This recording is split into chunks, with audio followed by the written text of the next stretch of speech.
Good evening, ladies and gentlemen. How are we all doing? Better than me, I bet. Few technical issues. We are running slightly late. The drivers are already out on track, and we've even had the GT4s finish their qualifying. But we should be able to bring you coverage, fingers crossed, of the whole race. Good evening once again. It is myself, John Wright, bringing you One Hub Racing ACC Season 3. It is race number 3. It's going to be a double sprint affair.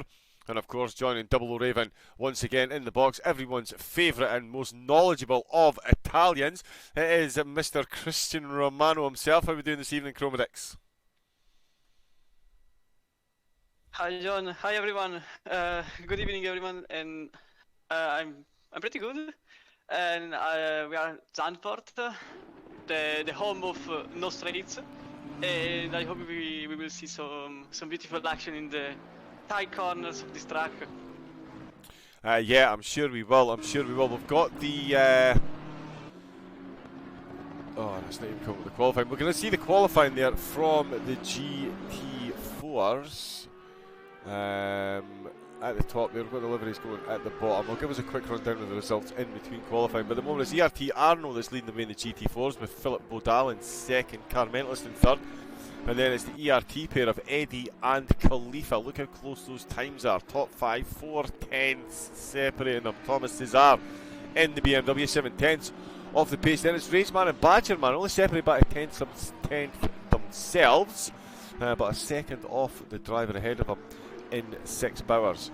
Bring up the rear there for the GT4s in 9th position at the moment. Dex, how we doing, bud? Welcome. Apologies for the delay. My PC decided to have a massive hissy fit today. Apparently not a huge fan of Elgato software anymore. No idea why.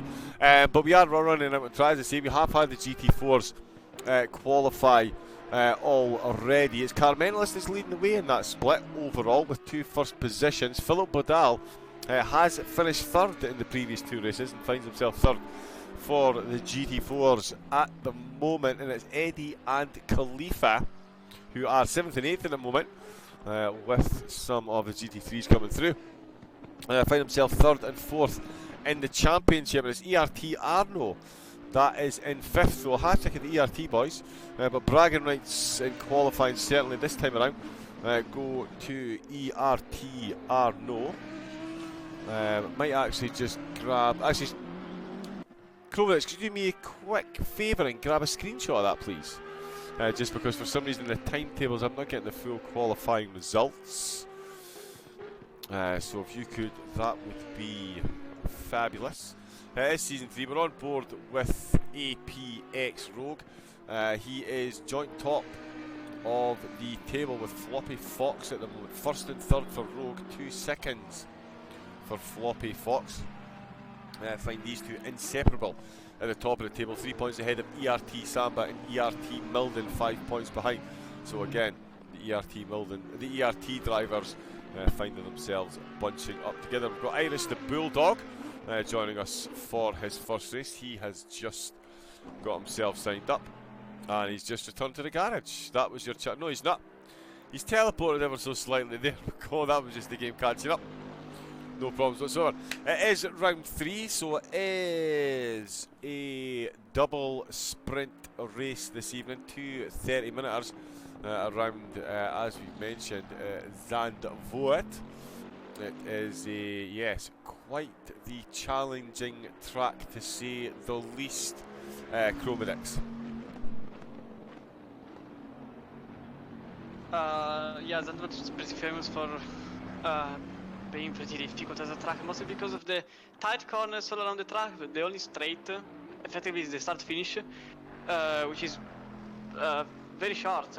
It's the moment you don't even put the final gear on your car, because it's not enough. It's not long enough to put the higher gear. In fact, the maximum gear you reach here is usually the 5th. It's rare to put 6th, mostly because you can put 6, but putting a lower gear means that you can brake later on turn 1. In fact, turn 1 is one of the hotspots of the track, considering that it's one of the few places to overtake. You can go around the inside for getting obviously the inside of the corner, but you can also go to the outside for getting the inside on the sort of chicane that comes to slightly late after the first turn. The other place where you can hope for an overtake is effectively basically there is a wall section that is a right-hander, and at the end of the right-hander of this it's at the second sector. There is a tight sort of hairpin. There are two hairpin, and you can overtake in both places, both inside, outside, and without losing any time, because effectively the first hairpin you can go to the outside to get the inside on the second hairpin. And the second hairpin you can go on the outside to getting a fast X speed, because you have it's not really a straight, it's more a not turning phase. And I think these are the only hotspots to overtake, because otherwise it's very much a precision track. You can't make any mistake, because you can go wider in some sections. In fact, the track is very wide, around five cars of width, which is pretty astonishing considering how tight the track is. But you can go too much on the outside, because otherwise you get the grass, and considering there are a lot of corners that are at the same direction consecutively, so the second sector is basically an entire right-hander. If you go on the grass, you go on the wall. You can't hope for some tarmac or anything, except the last chicane. The last chicane is actually pretty famous as a spot even in Formula 1 in Gt4 Challenge for being a dive bomb spot. It's the only one effectively on the track, and at the worst you go on the gravel and you can rejoin the track. So it's a bit safer than the other spots, because mostly in any other spot of the track, if you do a wrong move, it's over.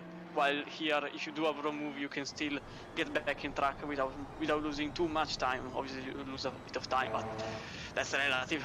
And I'm quite astonished by Flappy Fox with 6 tenths over P2 in GT3.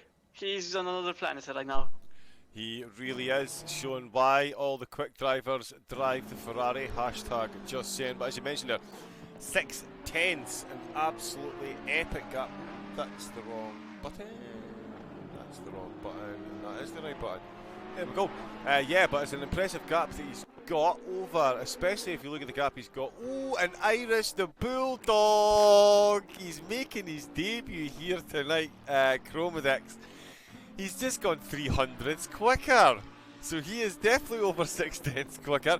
And APX Rogue currently 1.1 seconds off the pace. Iris the Bulldog is throwing the cat amongst the pigeons here. This is, yeah, with 2 races up for grabs tonight. I mean, I was going to ask you how that would change drivers' mentalities, but I think there's going to be a few rattled cages given Iris the Bulldog making that debut and looking like he's going to be on the front row of the grid. Yeah, great debut. Effectively, considering that he is on a Bentley. The Bentley is a good car altogether, but this is a sort of that predices the agility. So the Audi should be actually one of the cars to be.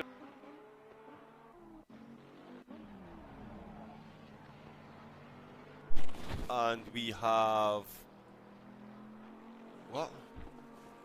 Okay, hopefully you guys can still hear me. We've lost Chromadex for some reason. We haven't lost any of the drivers, thankfully. Iris the Bulldog still on track. Floppy Fox in the pits. Carol Babo. And Fly Sky just coming in the pits as well. APX Rogue in the pits. Right, my Discord is completely shut down. Connection problems, let us know. Okay. But I am still live. You guys can hear me. You can just about hear game sound as well, I'm told by my software. Hopefully that's correct. Iris the Bulldog then in the pits on the front row. Can Camo Babo get himself up the field? 6th overall in the championship with 2 6th place finishes, so currently a position better than he's finished all season. We'll see if we can get Chromedix back. I'm sure where he's gone. It's not letting me connect to Discord. Anyone else having any Discord issues at the moment? Those Camel Babble rounds the last corner. Does he go any quicker? He's 9/10 off the pace, and he does go quicker. Fourth, gets himself to within 6/10. Let me just quickly do that and that, so I can, just so we make sure we get it this time. Excellent, excellent. There we go. Perfect, perfect, perfect. Bingo. So it is Iris the Bulldog making his debut, taking the top spot. Floppy Fox, 300s behind in second place with ERT Boys. Samba and Camo Babo, third and fourth. Michael Gallo rounding out the top five. It's APX Rogue in sixth. Milden in seventh. Corrado, eighth. Fly Sky, ninth. And Jason in 10th. It's 19 on the grid tonight, 10 in the GT3s. And we have, of course, got 9 in the GT4s. They're going to be led by Arno. Let me just make sure. We'll jump on board with Camo Babo in a second to make sure we've got control of the cameras. But it is Arno leading the way. Philip Badiol in second. Carmental third. Eddie and Khalifa fourth and fifth. Cesar sixth. Rageman in seventh. Badgerman, fresh from some F1 this afternoon, finds himself at eighth in the GT4s in the Aston Martin. And it is Bowers in ninth. Let me just very quickly give a big shout out and thank yous while I have a look and see if we can get Chromedix back. Big, of course, shout out to sponsors Mental Health Foundation. It is always good to talk if you feel overwhelmed in any way, shape or form. These guys are a great first step to getting yourself back on the road to mental wellness. Of course, Vespertine as well. Sponsor with prizes. Now on SimGrid 2. So make sure you jump on there, get a profile and get signed up to some races. NLR, Next Level Racing, sponsor with direct drive wheel stands for the most driver of the day in the F1 leagues. 3M Sim Racing, sponsored with a pair of sim racing gloves as well. And of course ERT, Dex and the gang. They of course sponsor with the Go and Gets Tough Award, which is for, now that one did work, there we go. The Go and Gets Tough Award for anyone that takes part in all the races, finishes outside the top three, you get put on a wheel, and you could win that prize. There is, that was not what either, there's drivers' prizes as well. The GT3 top three, £25 of PlayStation or Amazon vouchers, and the same in the GT4s as well. So big prizes up for grabs, all sponsors as well. Thank you very much indeed. A bit of a rush start to this one, few tech problems to begin with, but we are up and running now. As I say, it is going to be a double header this evening. The chat is alive. We've got Leon in there, we've got TVIE091. Hello, hello, home to see some good racing today. You definitely will. Floppy Fox, it is home to give you guys a good race. Close tonight, it is indeed, Dex. Good to see. I have a question. How hard will it be to overtake GT4s, since those cars can use so much more curb to the GT3s? Also, this is a tight and bumpy track, which will definitely create some big racing incidents. Yeah, I think big racing incidents are certainly possible on a track such as this. John, check this. I can't get it to open, bud. Every time I try and open it, I've just got a loading screen. I will try it again now though, see if we can get it open. I can see it on my phone obviously, but yeah, at the moment all I'm getting is general API and session issues. We're looking into issues with people sending messages, logging in and streaming videos, etc.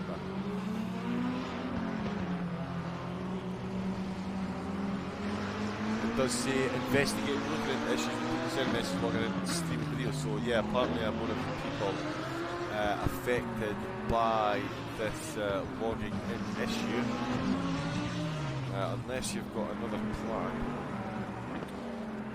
We're not on Discord anymore. Yeah, no, I'm aware of that.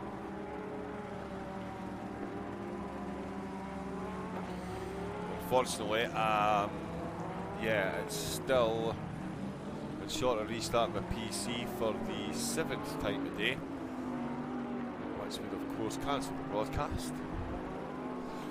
So hopefully we'll ride out. You lucky people are going to get a double dose of Double O Raven through this one. No,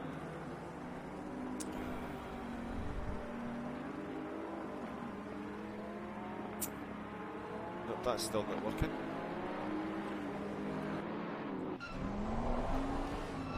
But I'm still working, kinda. At least you guys can hear me. At least you're probably praying that you can. It is of course a team championship as well. I don't have overall standings for that at my fingertips at the moment, unfortunately. We're going to have, as I say, 2 30-minute races tonight here at Zandvoort. Next week we've got Mount Panorama, we've got Misano after that, then it is a double header again at Barcelona. We're going to have Alton Park and finishing up with a 1.5 hour, or you guys will be finishing up. So one of the races I'm going to miss, unfortunately. I think it's 2 I'm going to miss from now. It's unfortunate. One of them is going to be the 1.5 hours at Paul Ricard. That is definitely going to be a good one. Let me just see if I can reconnect to the chat. For me it works for now. Yes. It's, whoa! It is unfortunately not working for me, so I don't feel quite so bad about all the technical issues I had earlier on. 1948, this cracker was built, of course. Very famous story, the start-finish straight. The local mayor wanted to build a racetrack. World War II happened, and rather see his people shipped off to concentration camps and the like, he told the Germans he wanted to build a victory parade road. And there you can see it now. It is the start-finish straight of Zandvoort, so quite literally it saved lives, hardship, horrors. To build a bit of a racetrack. So there we go, definitely one of the most interesting facts I've ever heard. There is a green light. Get away for the first 30-minute here at Zandvoort ACC Season 3 for one hub, and it is round number 3, 2.6 miles of tarmac and 30 minutes separator. Drivers for greatness were on board with ERT Camo Babel. Looks like he's getting moves made up the inside. Oh, and we've got a Porsche down. That is a Porsche down. That's ERT Samba. Oh, and we've got a McLaren just drifting across the road as well. We've got some difficulty from the other ERT. That is Camo Babel. We've got that is APX Road coming right round the outside. The BMW ERT Milden is saying hello. I'm here for a potential top 5 finish as well. All action right at the start of the race. Let me see if we can jump back down the field and see if everyone has, or who didn't make it safely through. We saw the Porsche of the ERT car plummet down the field there, unfortunately. He's going to find himself well down the order. Excuse me, I've got a bit of a head cold. Jason in the Lambo, he got caught up in that as well then. Let's see how. There's Samba there, in fact, so he is at the back of the GT3 grid, almost Jason. Much further down the order, so it looked like there might have been a bit of a ricochet effect, and he finds himself right behind the GT4 cars. Plenty of them there to overtake. Camo Babel in 5th, Milden 6th, Corrado in 7th. Let's just confirm that as they go through the timing boards. In the GT4 class is, as you were, Arno Bodal and Car Mentalist off and running. Khalifa tucked in there as well, not too far behind. Tom Cesar sitting second, back off again. Equilibrious gap between Khalifa, Cesar and Raceman. Thank you very much to the Chasters. Car Mentalist is close right up on the back of Badul, who's having a hard time keeping up to the back of Arno. Arno showed them all a clean pair of heels, much like every Porsche in the GT4. Porsches that are struggling are the GT3s, mostly Samba, looking very quick into turn number 1 there.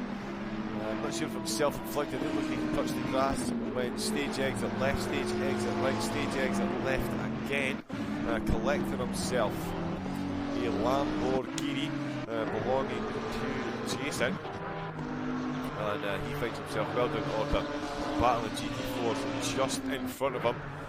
We are going to get their way politely, but I obviously don't want to give up too much time. We're talking about not giving up any time at all. Iris the Bulldog, 1.1 seconds of a lead. He's already got over the floppiest of Foxes, Michael Gallo, in the Bentley in 3rd at the moment. APX Rogue, what a start he's had. Finds himself up in the 4th position. Championship leader in the GT3s with a couple of podium spots so far already. The Audi guiding him up several positions early doors. It's ERT Mountain, 5th Corrado, 6th ERT, Sam, as we say, back into 7th, Camel Babu just behind them. So the two ERT drivers simultaneously tumbling down the order. And Sam still finds himself ahead. ERT Arno making it a hat-trick of ERT drivers on the track, but this one is leading the GT4s, and leading it he sensationally is. 2.5 he finds himself ahead of Modal and Carmentalist, of course, returning double champion here at one hop on the old ACC. Thomas Cesar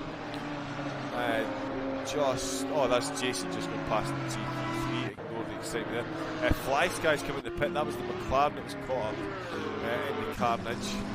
No mandatory pit stop, of course. The 30-minute sprint race, more than enough petrol and rubber on petrol in the tank and rubber on the tyres to get you to the end.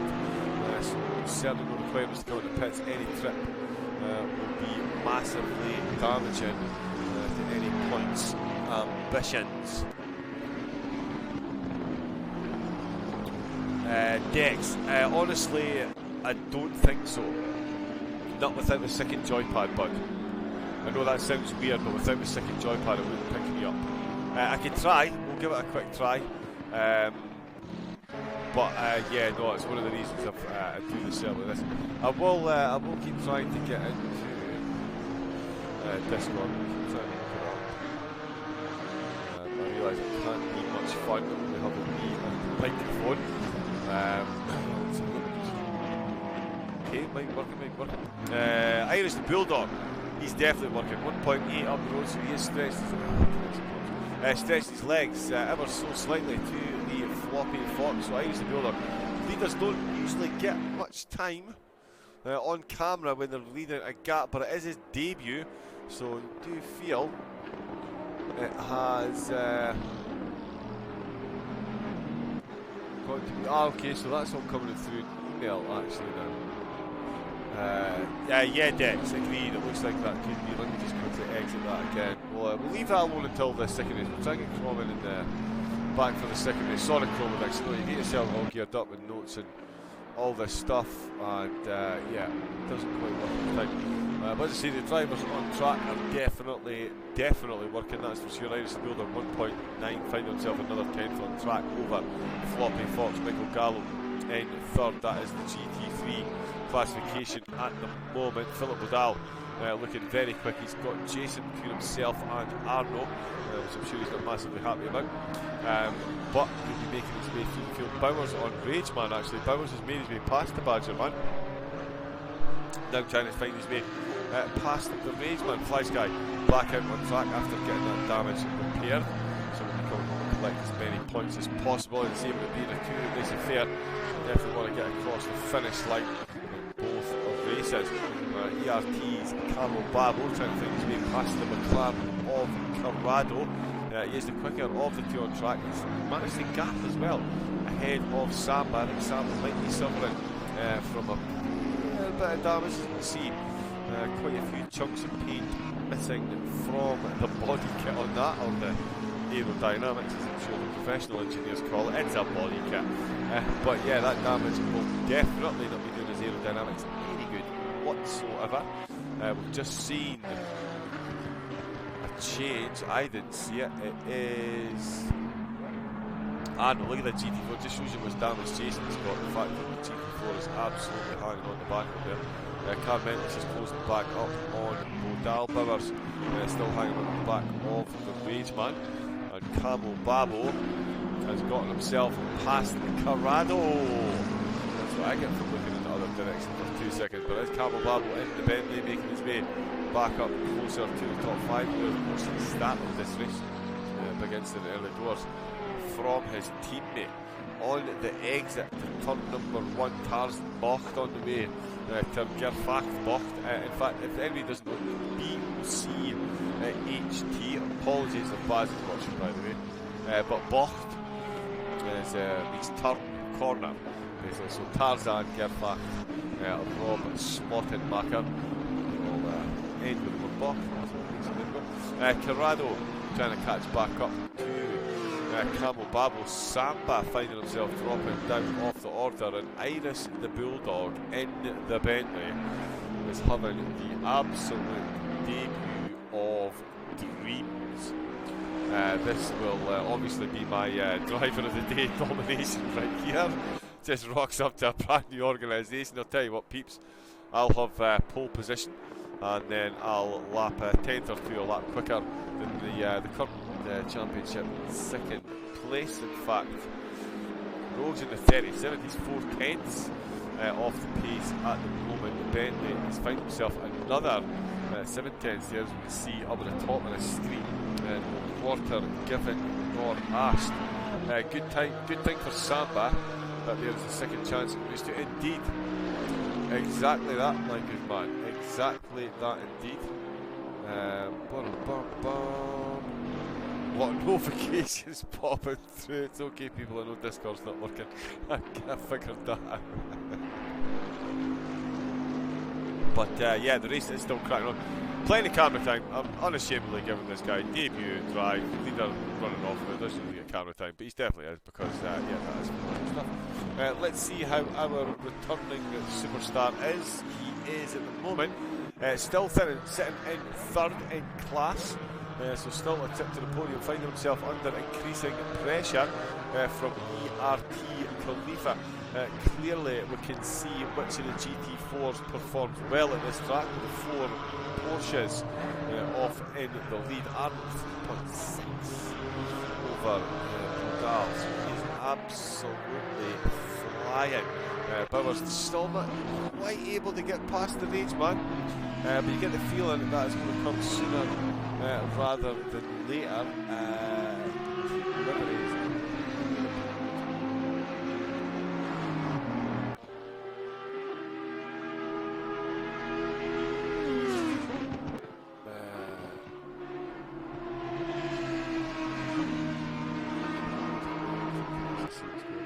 There we go. But yes, we're still watching this battle on track. But it's amazing how everything resets and nothing much. Gallo on Floppy Fox then, so Floppy 3.3 now. So Iris and the Bulldog showing the full Bulldog spirit, and no chance of slowing up. Of course, the cars will be getting lighter and lighter as the laps go on, less fuel on board. So the lap times will definitely be a tumbling, that is for sure. Okay, we'll try Discord again.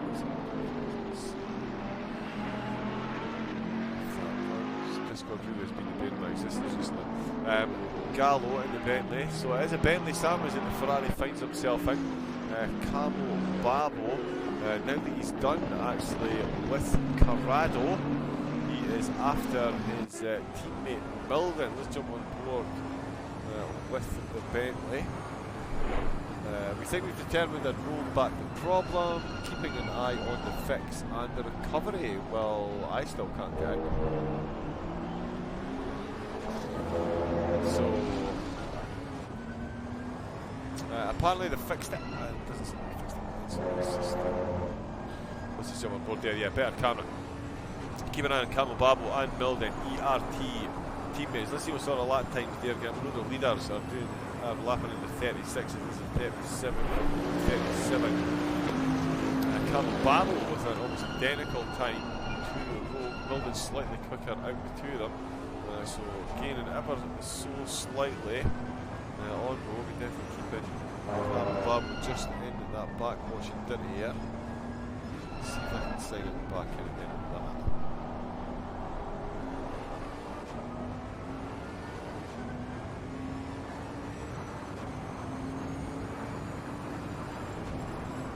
And nope.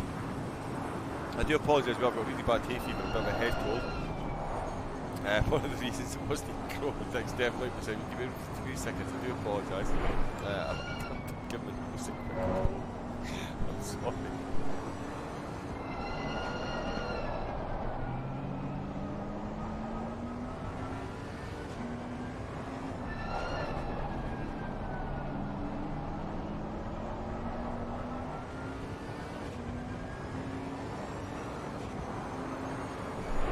Okay, you know how it goes when it's all happening, and it is definitely still all happening on track in this 30-minute sprint race. You can see Milden, you can actually see Rogue just up the road there. So these three still very close to one another. Rogue almost 3 seconds off the back of Michael Gallo, who's almost 10 off the back of Floppy Fox. So these three have their own little race just in and around the top 5 positions. But it is these top 3 that are having their own ding-dong little battle. Floppy Fox 3.4 seconds behind. Iris the Bulldog just making his way past some Gt4s. That is very early, like 8 laps in. And the leader is up on with them. Bowers, Rageman, Khalifa, Thomas Cesar is just behind Carmentalist then, under all kinds of pressure then. Fellow Porsches getting themselves stuck in.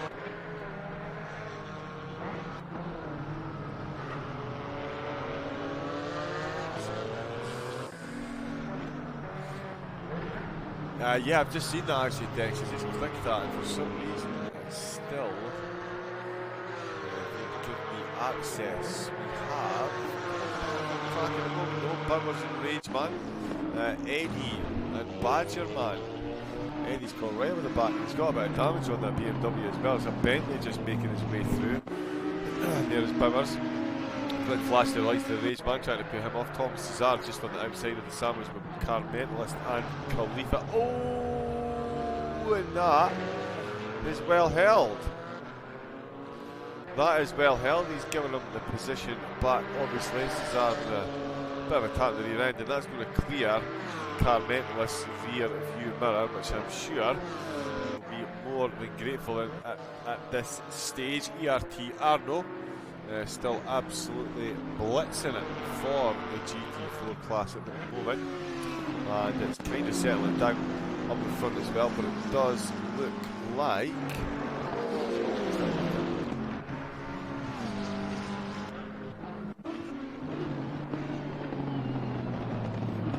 I need to stop trying not to lose to oh, Floppy's had to come into the pits. I missed that there. Trying to get stuff to work. I missed what was going on. Is he taking on some damage? Oh, wow. Moving swiftly on. And Ferrari taking a lot of damage there. That has really thrown things up. APX cannot believe his luck right now. Absolutely cannot believe his luck. Let's get him in the commentary box to predict some lottery numbers. We can all go in the and be very, very rich indeed. Some GT4s. Just clearing the way there. It's Camel Babel and Milden, two ER teammates, and for all the world it does look like Campbell Babel is the quicker, or is he just lucky enough to be the second man to make his way through the lapped traffic?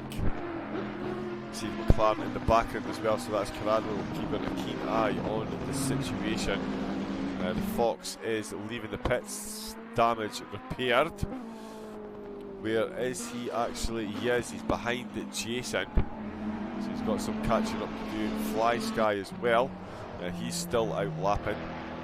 Just coming towards the end of the lap at the moment then. So is Cesar still trying to overtake Khalifa. Camel Babel trying to get past Milden, but the podium now looks like APX Rogue. Back up there once again. Michael Gallo in second, and Iris the Bulldog still monstrously leading the way now. 8.8 seconds. We're 10 laps in. Just past the halfway mark there, as you can see at the top. And just as Chromedix mentioned, round the outside of turn 1. Ooh, and he corrected himself there. Absolutely enough room left by the BMW. They both avoided that contact there, and it's Milden hanging on to that 4th position against some of these drivers who will be able to leave their luck, given Floppy Fox's qualifying premise with 300s. Off the top of that he was. Does anyone know the Twitch title says round 2? Oh my, it does not. Does it say round? It absolutely can. How is that possible?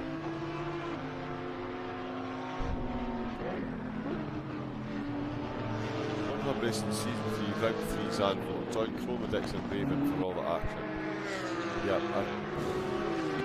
Yeah, man, we're having a few technical issues. Ah, yeah. But back to the commentary. Let's have a look and see. Because Campbell, Corrado and Milden then.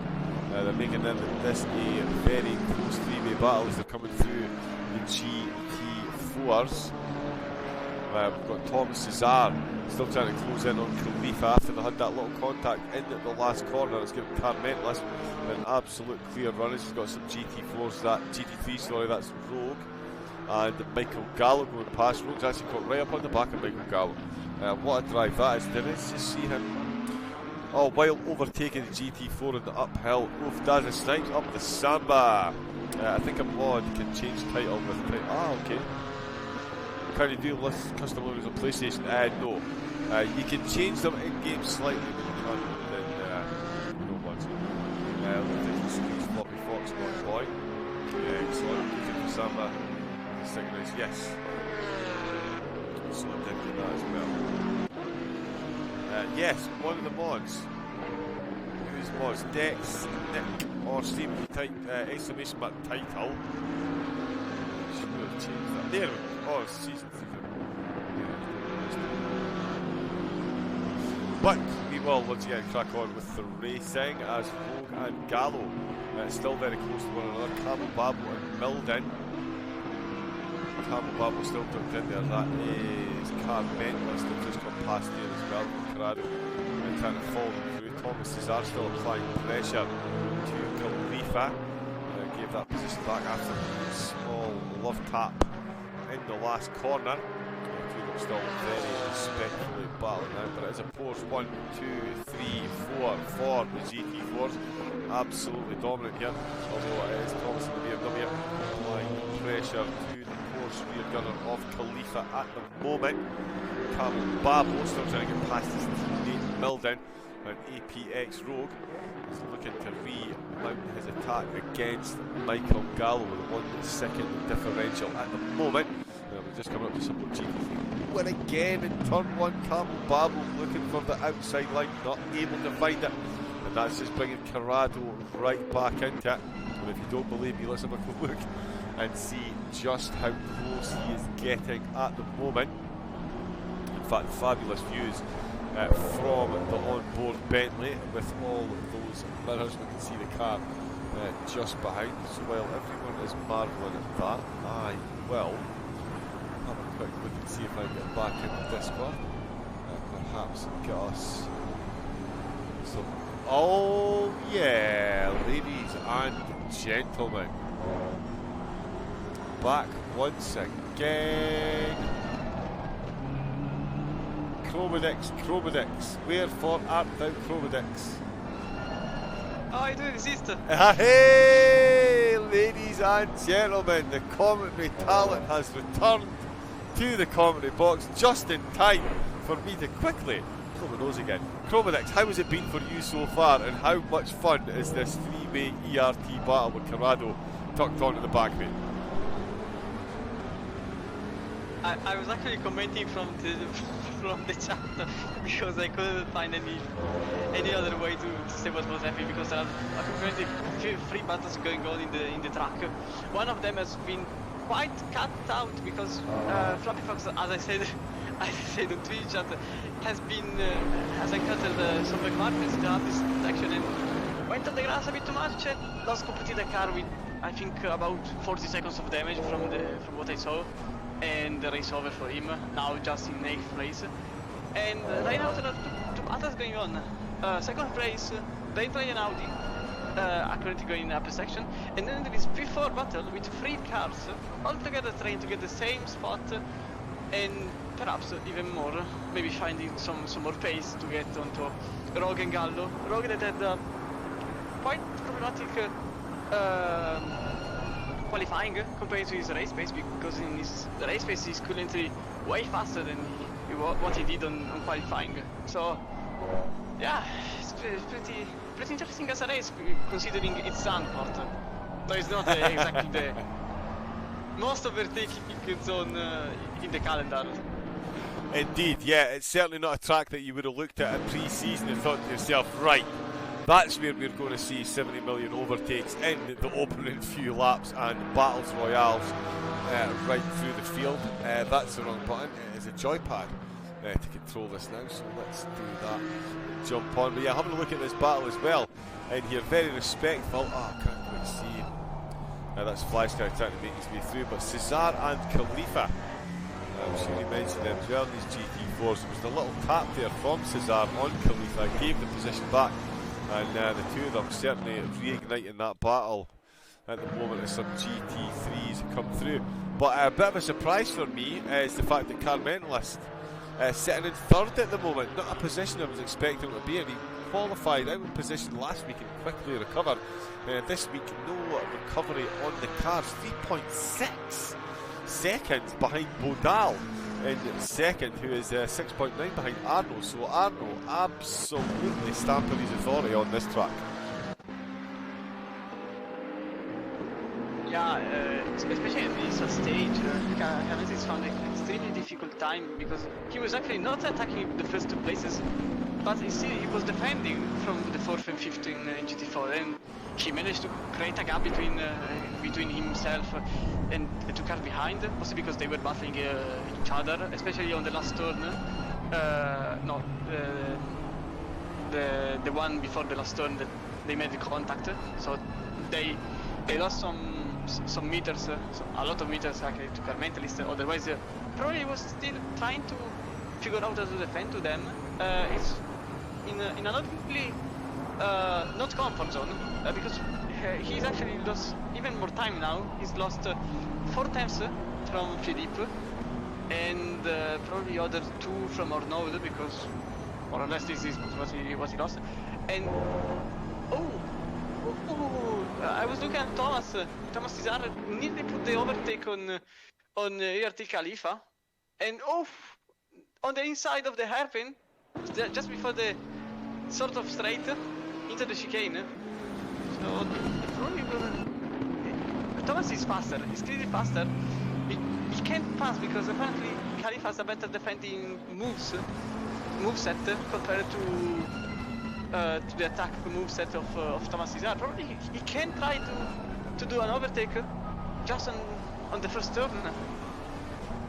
Yeah, and while you were watching that GT4, I actually saw Camel Babel come a cropper into turn 1, trying to go around the outside in a couple of the previous laps. Ended up on the dust, and Corrado in the McLaren sailed on through and has sailed right into the back seat of ERT Milden. Camel Babel with twice the work to do now to get himself back into that top 5. It does look like it's kind of sailed. Oh, I'm scared to look away from this. Let's just have a quick... Corrado took Milden off! Wow. Babel too!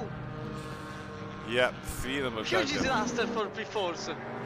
That is, yeah, you're right, a monster disaster. Corrado, the main beneficiary there. I'm sure that one will get a quick nosy in the steward's office afterwards. But for the moment, it is Corrado who finds himself inside the top 5 and 4th with Camel Babel hunting him down in ERT Milden, losing out on those 2 places, and now finds himself with ERT Samba. Soon to be breathing down his neck. Both of them got damaged. 3 minutes left to go, Chromodix. That is not what you want with less than 3 laps left on the race clock. I really think that Corrado just went too much on the emotions, tried to get the most he could in the shortest time possible, and he tried inside, which was quite honestly a bit later because Milden was already committed to the corner and there was no space for Corrado to join him. And now Comovabu is trying to attack him. He's in fact 2 times behind him, so probably Corrado had some front damage to his car, and the McLaren is very, very aero sensitive, so the little damage to that car could compromise the car absolutely in a very drastic way compared to the Bentley that even with some damages doesn't really bother about them. And probably Kawababo is not so angry because actually he stayed in his position, but Milden would be furious with him. Probably race 2 will be pretty a big battle going on there, because there is a second race and there is a return battle, so probably then will not be so friendly with him if he encounter in race 2. Indeed, teammates loyalty could be going right out the window. As the three ERT teammates lined up once again, completely different order to when we started the race. Camel Babel leading Milden in second for the ERT drivers, and Samba in third. The gap stretching back out to Milden, so the post definitely carrying a lot of damage. Camel Babel, Corrado, sorry, he's seen this trick before. He took the outside line door in the corner. Said no thanks, Camel Babel, you can stay where you are. APX Road trying to improve his podium position at the moment, within a second. Iris the Bulldog is within a second of signing autographs. He's about to cross the finish line with a minute and 20 to go. 17 laps in, 13.8 seconds to the good. Absolutely flying. Camel Babel still trying to get past Corrado with the blue flag there, so they're going up to some GT4s. In the GT4s, all hail ERT Arnold in the Porsche. What a run he's had, 8 seconds up the road, so very comparable to the drive that Iris the Bulldogs had with that lead. Camel Babel and Rogue ain't leaving this one alone. That's the GT4 that's just come past. Rogue really does want that second position. Camel Babel wants a 4. Next to his name, Fly Sky bringing up the rear. Eddie, Rageman, Badgerman, Bowers. There's Bowers in 15th overall, actually just been overtaken by the leader who's just started the last lap, Thomas Cesar. Now 2.7 seconds behind Khalifa Car mentalist. Still on the podium for the GT4s. We've got Philip Bodal, second position, and Arno in first for the GT4s. There is Jason Floppy Fox down in 8th after that trip into the pits. Samba stayed out in the pits in 7th. Milden in 6th. Camel Babel and Corrado still going at it into turn 1. Let's have a look and see. He's got his nose in front round the outside. Right outside and cut the McLaren. It is very aggressive way and Cavamo took the position on Corrado, and eventually it's now in P4. Wow, what a move there. Corrado was determined to get a turn 1 overtake. Oh, Cavamo is off. Oh, did he run off in the right hander? He did come out the left hander. He's been compromised once again. Iris the Bulldog will potentially, nope, still got a fair bit of the lap to go, so let's jump back on board with these two and watch them battle on. Camel Babel and Corrado trading places. Couldn't Milden end up getting, and the McLaren mounts that curb. A lot of dust on those tyres. That's definitely not going to be helpful coming through the final chicane, though. It is Iris the Bulldog leading the way towards the checkered flag for race number 1. Corrado 4/10 off the back. Arno still comfortably leading the way. This one, Corrado and Camel Babel, looks like it's done as well, so let us see Iris the Bulldog crossing the line right next to Thomas Cesar. What a drive, pole position, the checkered flag, absolutely flawless in the sparkling silver Bentley. What a drive, Iris the Bulldog, taken by what a debut. There's Michael Gallo, managed to fend off championship leader APX Rogue to take the second spot, and it is APX Rogue on the podium, taking third place. Camel Babel took fourth position, held off the advances of Corrado. Milden down in 6th. Samba is going to take 7th. Jason got 9th. And here comes the GT4 leader as well. Going to come across the finish line. Out says Dex. That was a big one for Corrado Milden. Yes, it was. Yes, it was. So let's have a look and see. There's Arno, as I say, coming across the line to comfortably take first place. Tom Cesar, Bowers, Badgerman, Rageman, and ERT Eddie all already been given the checkered flag. Let's just have a look and see how Arno does it here. Coming round at the last corner, and that, Chromedix, is an absolutely spectacular win for Arno, especially given that Car Mentalist was down in 3rd position. Yeah, I think he got the right reward after the first rounds. From round 1 to round 2, he got an astonishing rise in terms of performance, and I think this is the right reward. A good victory in the short 30-minute race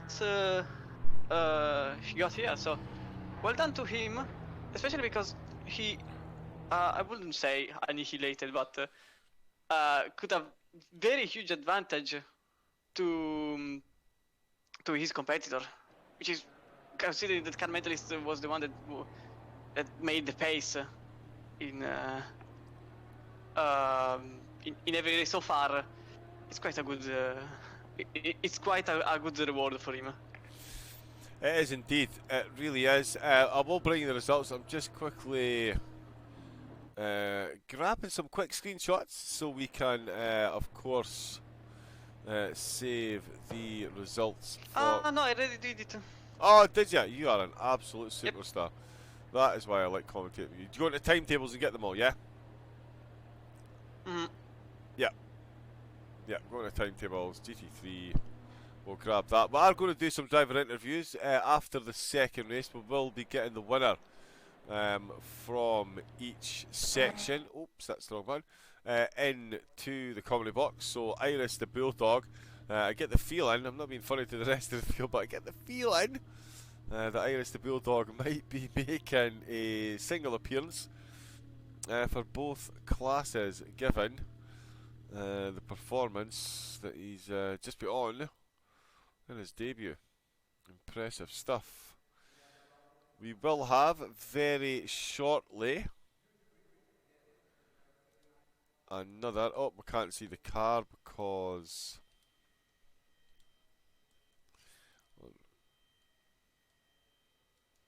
Yeah, I tell you what, we'll jump on the passenger seat. There we go. Yeah, but do love the old PlayStation broadcasting. Fabulous. So there we go then. Yeah, absolutely phenomenal opening race. We've got another 30 minutes to go. APX, Bentleys are crazy fast. They certainly are. Nice one, Arno.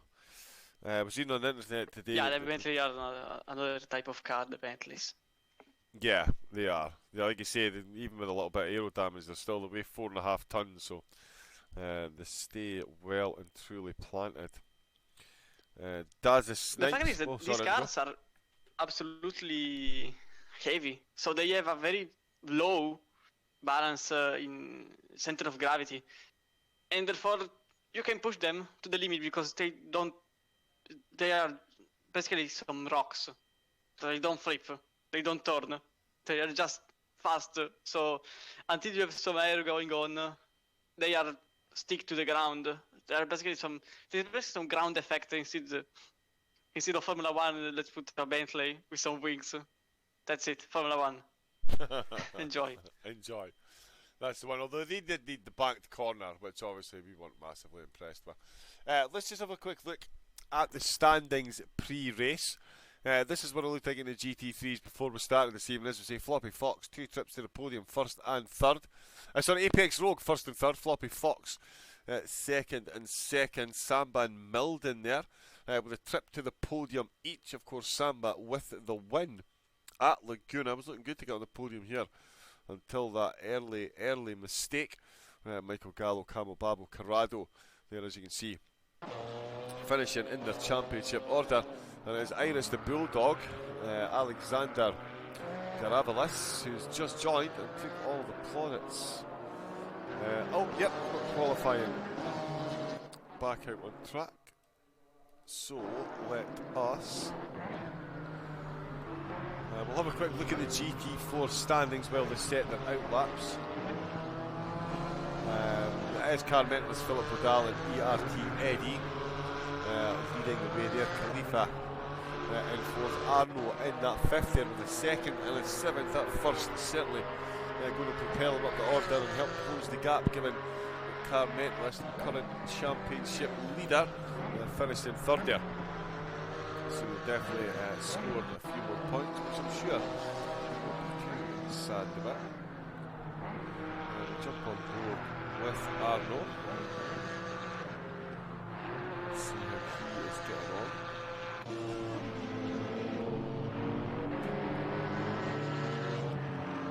Yeah, how do you reckon this one's going to go then, Chromadix? We've got some drivers who will perhaps have felt like they've scored themselves some really good points, and just look at this one, and he's going to have drivers like ERT Porsche driver Samba, who qualified right up on the front row of the grid. That early incident saw him tumble down, so it really is all on the line for drivers like Samba and Floppy Fox, whereas Corrado and Camel Pablo managed to get themselves in the top 5, so it really changed the outlook of how some of the drivers take this. Even Carmentalist, I mean, he's finished third there on the podium. That's yeah, that could change the way he takes this second race, do you think? I actually think that the ones that had a bad race could react in two different ways. The first is, okay, another race, let's forget everything that happened, it never happened, this is the only race of this evening. Which is the best, because honestly, if you try to erase what happened before, especially to some that had when they turn to lap 1 incident and to Flappy Fox that had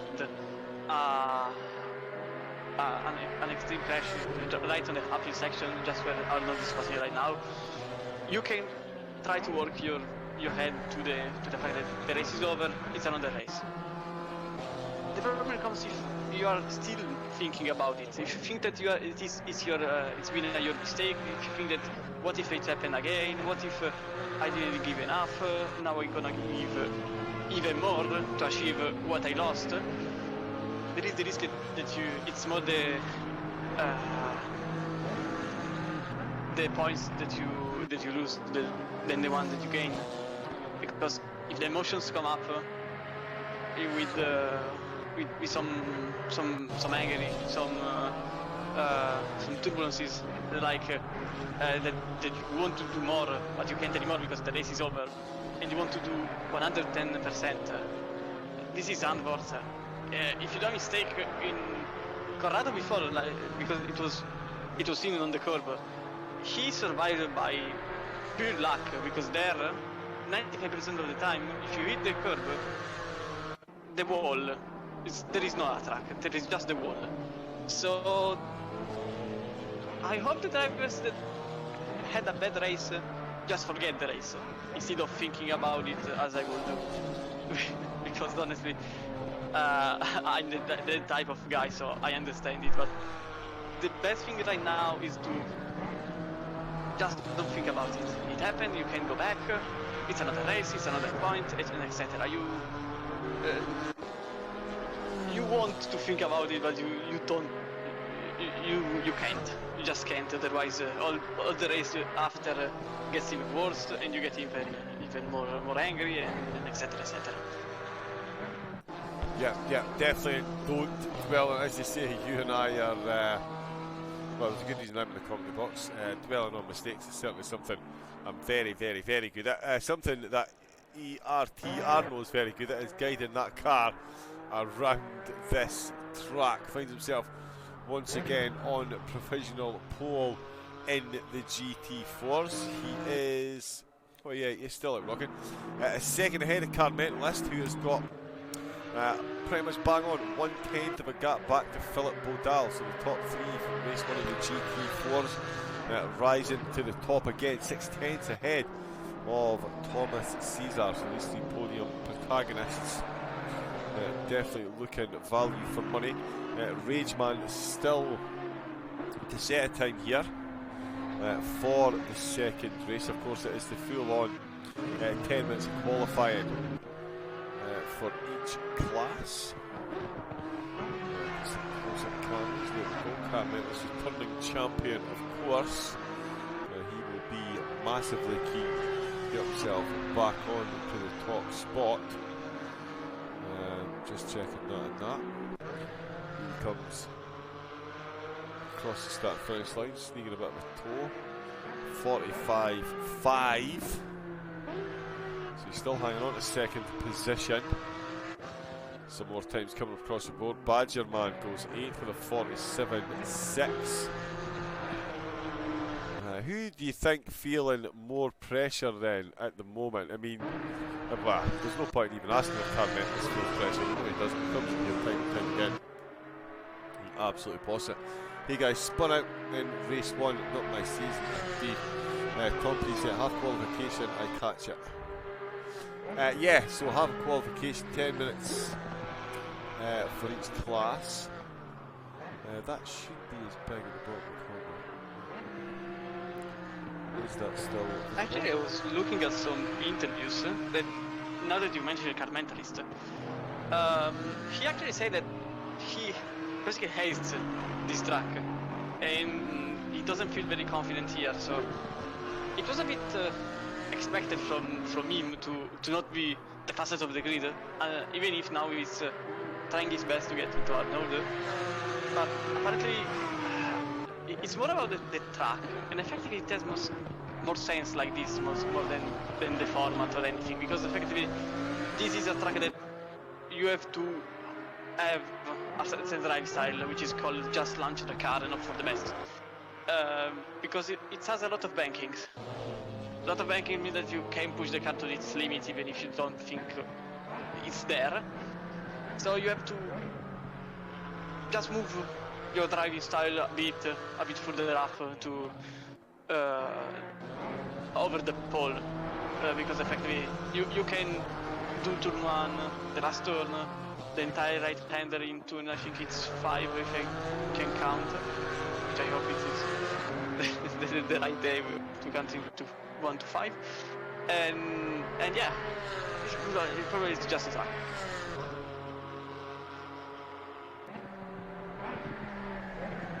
That's basically the only thing about Car Mentalist is that I wanted to say, because effectively it's a bit of a not usual position for him, even if it's still P2, so. And if you look how close, Bodal, who was getting cheered on in the chat there, let me just see if I can turn that up again actually, because the chat keeps disappearing. But yeah, Tom Preset, Philip, you can do it, cheering him right on, and those cheers have come through. He's up into third. As Car Mentalist is just 500 quicker. 54 seconds left in the qualifying. Badgerman still on the track with Rageman. ERT Eddie looking to set another time. So is Bowser. Thomas Cesar finds himself once again behind ERT Khalifa, but he's still out on track someplace. Cameraman, there we go.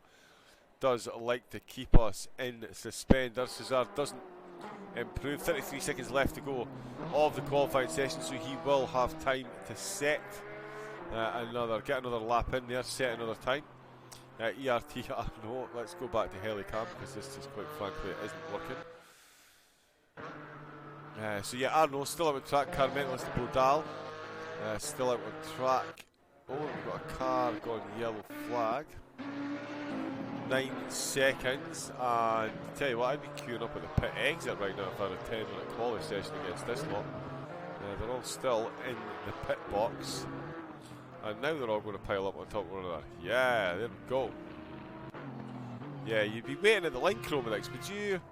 If I was in this qualifying, I'd be waiting at the line with 10 minutes and 5 seconds to go, so as soon as the 10-minute hut out on track, that's a good 15 seconds.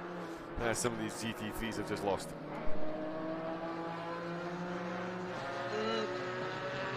It's different here, because the pit lane is basically 30 centimeters long. So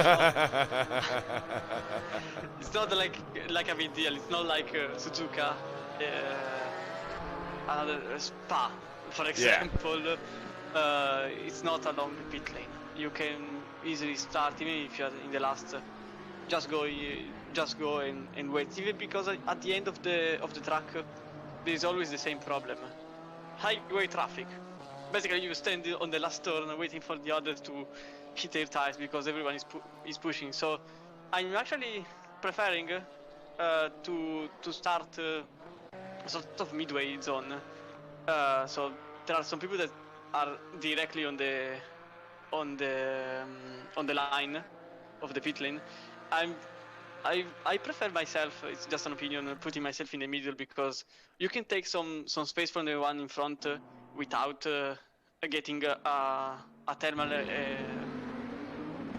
thermal excursion in your tires, because you go from cold tires to hot tires to cold tires again to hot tires again, and you destroy them basically for your pile up. So if you stay in the middle, it's okay. Staying last is basically a problem, because you are the last one to push, the last one to pass the line, and etc. So here it's mostly about getting on the right spot in the pit lane itself. So when you spawn the car, you have to hope to be one of the first. So in this case, the first ones that enter the lobby are the ones that are favored to be in front, because the pit lane is very short. You can't just put your car because probably there is another car there just because it's parked there. Yeah.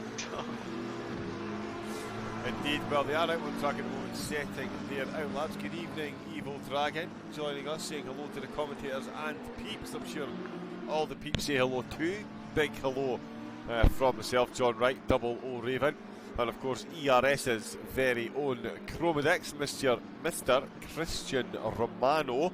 That's not easy to say, it would appear, along with Purple Burglar Alarm, which is a lot more difficult to say for a Scottish person than you might think. Something else that's quite difficult is for these three at the top of the GT4s to be separated. There is now 2,700 separating Carmentalist and Philip Bodal. Only it's Carmentalist that is ahead of Bodal in this qualifying session. Then it is ERT, Khalifa and Eddie once again inseparable. 3/10 separating them 4th and 5th. Cesar, Bowers, Rageman and Badgerman bringing up the rear for the GT4s. Corrado's come back in the pits. APX Rogue is rounding the last corner. He's going to be the first driver to set a lap time. Oh no, he's not. I tell a lie. It is 36.1 from ERT Samba, who found himself early doors on the front row of the grid. And boom, no surprise, Iris the Bulldog only 3/10 behind, 1.2 seconds for APX Rogue, 1.2 for Camel Babel, 1.4 for Michael Gallo. Fly Sky goes ahead of Gallo up to 5th. So good banker laps being set all round. Let's see how Floppy Fox does then. After a bit of a misjudgment going past the GT4 in race number 1, going to set a lap time and straight up to 3rd, 2100, separating 2nd and 3rd. This really is a bit of a three-way shootout at the top of this GT3 qualifying, Chromedix. As I said in the, I hope it was heard before the Discord takeover from the planet. Basically, the Porsche, Bentley and Ferrari are probably the fastest one around here. The Porsche because it's a non-straight line zone, so the Porsche is good. The Bentley because it has a lot of tight corners, and the Bentley is very agile in mid to fast corners, not slow, sorry, mid to fast corners. And apart from certain turns, so turn 1, the hairpin, at turn 3, the whole track is basically a mid to fast turning zone. So the Bentley is very favorite here. In fact, he put his car in first position and come up in 2nd place, both with the Bentley, just as I talk about them. That is why and we the have Ferrari, your well, it's a Ferrari. expertise. Oi! I was about to call you an expert there. Here comes a barrage of insults. No, I can. Once again, Chromedix proving why he is a master on the track and on the microphone. Sub 36 for Iris the Bulldog in the Bentley. Camel Babel in the Bentley, 500s behind. And then it's Samba in the Porsche, only a 10th of a second behind. So very, very quick drive again. We'll be hoping for a much better start to this race than the first race, that is for sure. It is round number 3 of One Hub's ACC Season 3. This one, much like the Barcelona race, but still to come, will be a double header, 2 30-minute races. Race number 1 of round number 3 is safely in the record books, not quite safely in the garage after the race. Quite a few cars with a couple of off-track incidents. Bit of damage needing repaired, but it is a clean slate, as Chromedix was saying. Best thing the drivers can do is completely forget about that race and just get their head down and focus on this. Easier said than done, yes, of course it is, but this is why this lot are out driving at the top end of the ACC field, and I'm here commentating. Not much separating, only 8/10 between the top 6, half a second. In fact, he's just gone quicker then. Iris the Bulldog with a 35.5. He's just increased that gap by 4 tenths from the next. Given the fact that he's joining on week number 3, and we've still got a few races left to go, 6 if you include Barcelona. Iris the Bulldog has absolutely just put himself right in the hunt to win this championship. Probably he did a lot of practice for this race because obviously the first race you do in a league, in a championship, you are basically on a formula yourself. So basically the first race is the one that you are either the best because you are all boosted up, or the worst because you are a bit too emotional and say, okay, it's the first race, no pressure. Then you are on the grid. And you start screaming because you understand that it's the first race of the championship, so a bit of emotions come up. And probably he is the first type of guy. So first race, boosted up. His time is very good, actually. The best ones do 34 high, but we are on 34 degrees temperature, so a bit slower because you get a bit slower with temperature higher than 30 degrees. But it's a great time, especially because the Porsche Samba is just 3 times behind. The Floppy Fox is just 348 behind, and the Porsche is the Porsche. He can brake very late. Okay, the Bentley is faster. The Porsche has just those 50 meters of braking zone less to do. So starting first is always good. But here starting second could be even better because you are on the upside. You can try to scare off the first position because they are on.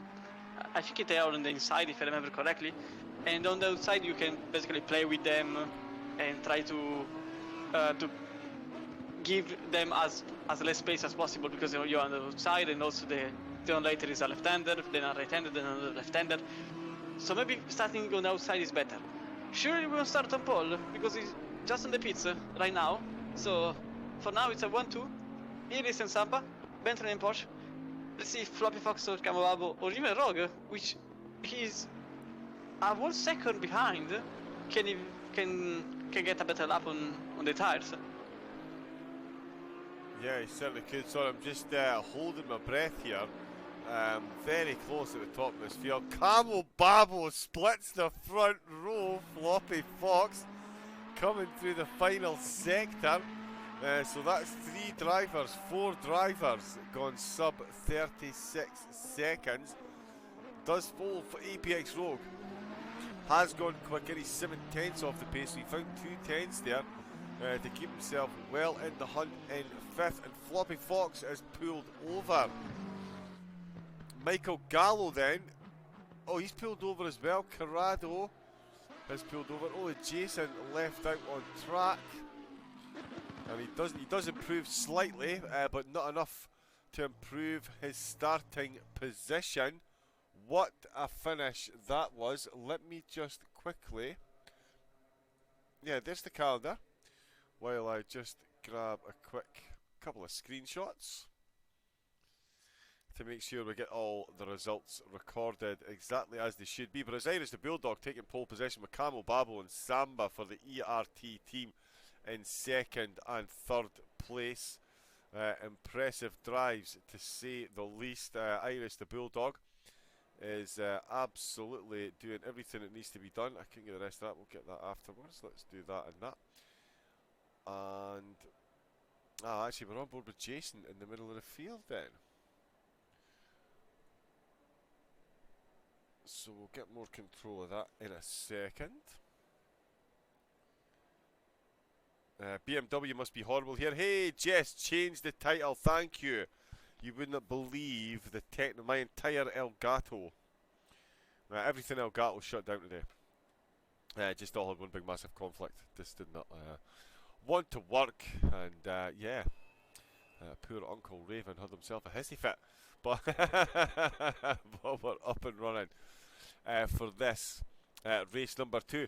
And it has to be said, actually, Chrome, like someone was saying in the chat at the start, they expected there to be potentially to be a fair few issues with the GT4s and GT3s having to pass themselves. Not to be, though. Some phenomenal pass. We did see Floppy Fox, of course, come a bit of a cropper, but other than that, all very clean. And as you were saying, for Zandvoort, a proper lot overtaken, and race number 2 has got a fair bit to live up to after that. Yeah, GT4 and GT3 have to be very careful with each other because from both sides there can be a contact, and if it happens on a slow zone, not say slow zone, but slower corner than the other half of the track, you can still recover from it. The problem comes if it happens on the happy section. You have to be very careful because you want to get rid of GT4s. You just have to wait or to be very, very careful because it's the fastest. It's probably the not the fastest, around the fastest place of the track. It's the most dangerous, and it's there are three turns in there: left, right, left, and right. And you want to pass the GT4, but sometimes you just have to wait a bit and go for the corner later, because you can try, but when you're on a position that you don't want to lose, like P3, for example, it's always better safe than sorry. And I think that Flavie Fox has acknowledged this fact by first race, and he probably will be more cautious around GT4s. Indeed. Well, we're going to see that. Does this next? To be fair, I don't think it will, because the update is basically a PS4. Is basically the new game. Is there an actual update coming to this game as well? Because no. So it's just all they're doing I think is releasing a new version, the PS5 version. Is that correct? Yeah, I think it's just the PS5 version, and if I remember correctly, it's even worse than expected because apparently PS5 and PS4 are doing like on the first game that comes to my mind is Battlefield, because their PS4 and PS5 aren't connected to each other. That's correct. It won't be cross-platform because they're bringing in a brand new lobby system for the PS5 and the new Xbox. The lobbies will be free, whereas ironically the PS4 will remain on paid rented servers from G4 and the gang. So yeah, there won't be cross-platform as such. It will be a completely separate entity, the next gen version of this game, which will be as close to the PC version. I think it's pretty much the PC version. It's got all the bits and pieces.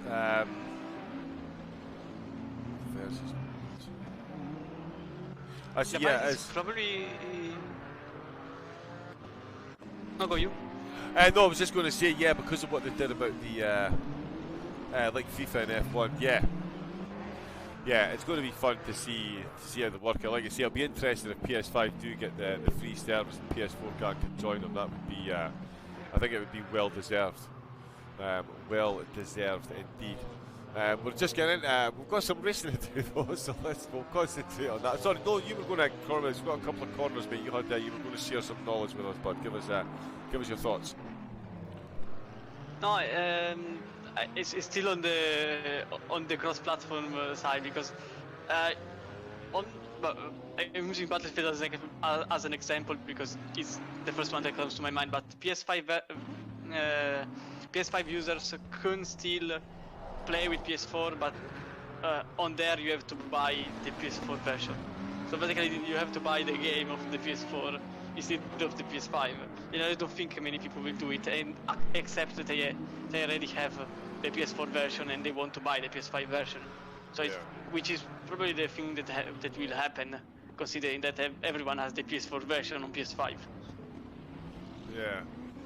Yeah, fingers crossed that we can still, because yeah, there's a lot of people saying yeah, Tom halfway through the championship as well. So yeah, hopefully everyone can still go on track together, because that's what it needs to be about. It needs to be about. Plus, I think as well the PS5's got 30 car grids, and PS4 doesn't Yeah, have 30. the capability to run that, so cross-platform. There we go, as the green lights, we are we're on board with Jason. Let me quickly turn to the garage and get on board with Irish the Bulldog, as we're coming to turn number 1, all looking very close there. There's Floppy Fox, and there's moves up the inside down. That is Samba trying to take the lead of the race, doesn't quite manage to pull it off, falls back into the slipstream. APX Rogue giving a close look there as well. We've got Floppy Fox and Michael Gallo. Mechanic is off, the number 99 is off track. The number 99, oh, that's Fly Sky. That is Fly Sky in the McLaren. He's got a bit of a connection issue as well. They've got a bit of a red bar connection, so that definitely will be helping.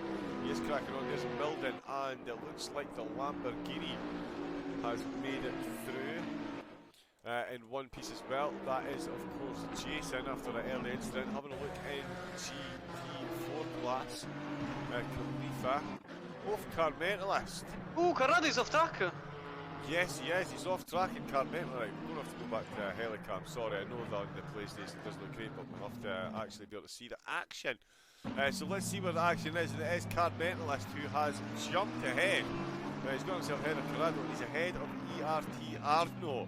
He wants back in the commentary box for an interview, ladies and gentlemen. That's what this is all about. You know what Carmentalist.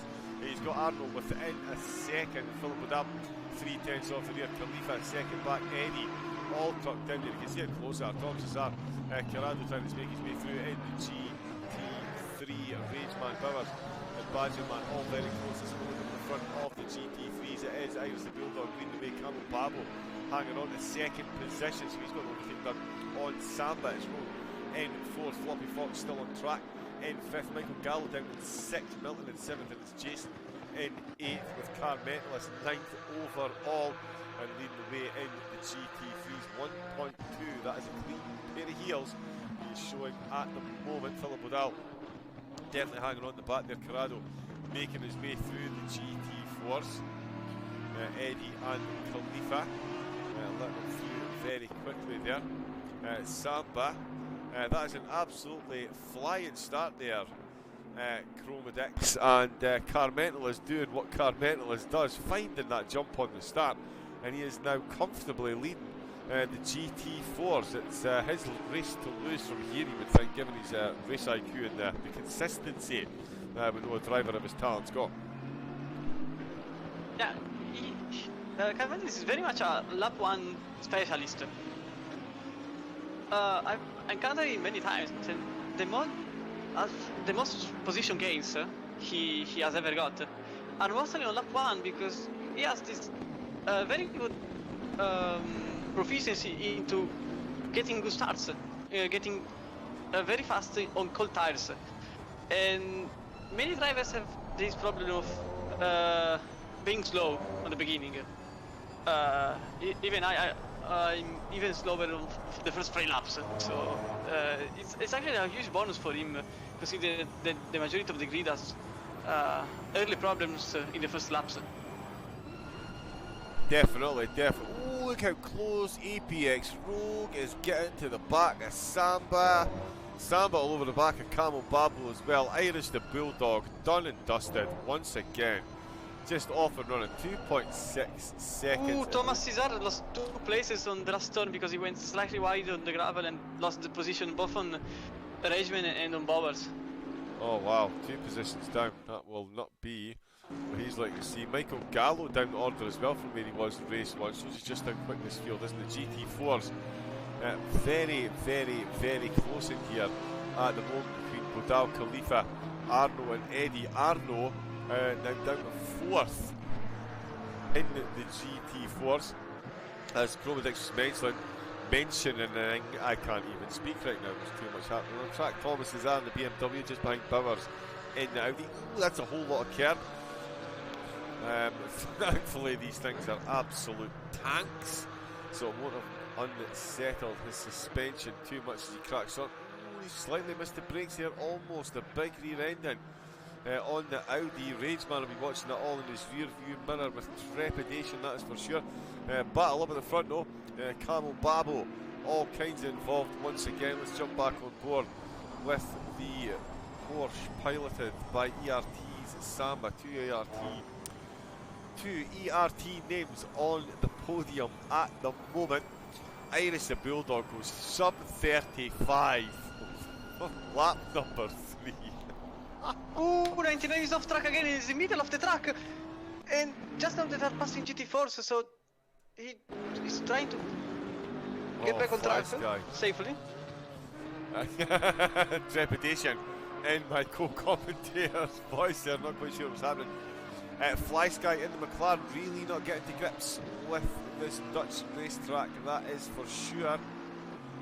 Found himself well down the order and an extra trip in the pits in race number 1. No trip to the pit in this lap, but certainly making hard work of it. Arno making hard work of it as well, 4th overall.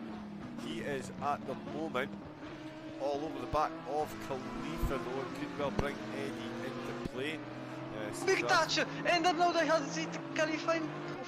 Khalifa just managed to remain on track, so no problems for the drivers, but now they stand outside, but there is just no space for him. There is indeed no space. And Eddie, I just said he could well close up here, literally, those two have a touch. Eddie right back in the hunt. Samba, 10th and a half off the rear spoiler now of the Bentley, piloted by Camel Babo. Iris, the Bulldog, cannot wait to get you in the commentary box. That's not the button I meant to push. Let's jump back onto the battle with Samba. And yeah, let's jump on with APX Rogue actually. The Audi's got some good rear view mirrors. And we can see in the background Floppy Fox looking for a recovery after race number 1. Excuse me a moment while I sneeze, Chromatics. What? Oh, okay. Honestly, Sambas is in the worst possible spot for him because the Porsche is quick, not in the straights, and the Bentley is unbeatable on the straights. Maybe the Mercedes is the only one that can beat the Bentley, but even then it's quite close. And Samba is struggling a lot because he has to follow the Bentley. He is faster in the whole track except one point, the straight finish line, and that's where he has the most. Ooh, maybe not. Trying the inside, which will be the outside of the Bentley, and trying the switchback move, but Kababo just sit on the apex. And oh, Samba took off the Bentley of Kababo. Wow, what happened there? I kind of couldn't see that from on board with Rogue, but Floppy Fox the overtake on Rogue on the outside. Wow, through the last chicane, Floppy Fox making moves, and Rogue watches him go up the road as Samba now finds himself down in 4th. Michael Gallo up to 5th. He'll be saying thank you very much all the way. And Floppy Fox then, let's have a look. Oh yeah, 6 seconds up the road, sorry, so it's a half-second gap there. Let's just check with Philip Bodal actually. As I was awaiting that. Cesar still on Bowser. But Bodal caught up right up onto the back of Carmentalist in the GT4s. I'm sure the GT3 traffic will be, or the GT3 traffic's having fun for the GT4s, and certainly vice versa as well. Making this one an interesting one. Still 20 minutes of this to go as well. Iris the Bulldog checked out once again with that 6 seconds. Floppy Fox back on the podium. 2nd place Rogue in 3rd. Exactly where he needs to be. And if not better, if he's going to have a chance of defending the lead that he's got in the championship. Samba 4th, Gallo 5th, Milden in 6th, Camel Babo down into 7th. There is Jason in 8th, Carado's in 9th. And Fly Sky, unfortunately, no longer with us. Leading the GT4s though. Oh, Arnold got up to the back of Khalifa. Some fascinating battles for the podium. Oh, and that is Bowser made a mistake. Tom Cesar is going to sneak on through, and Rageman could well close that gap again. Badgerman bringing up the rear for the GT4s at the moment. Felipe Carmentalist are one glued to the other. Wow. Yes, indeed they are. Let's get some on-board Porsche GT4 action. Oops, that's the wrong button. There we go. That keeps clicking, but that's fine. You should be able to hear that. And it is Bodal and Carmentless then battling out for the lead of the GT4s.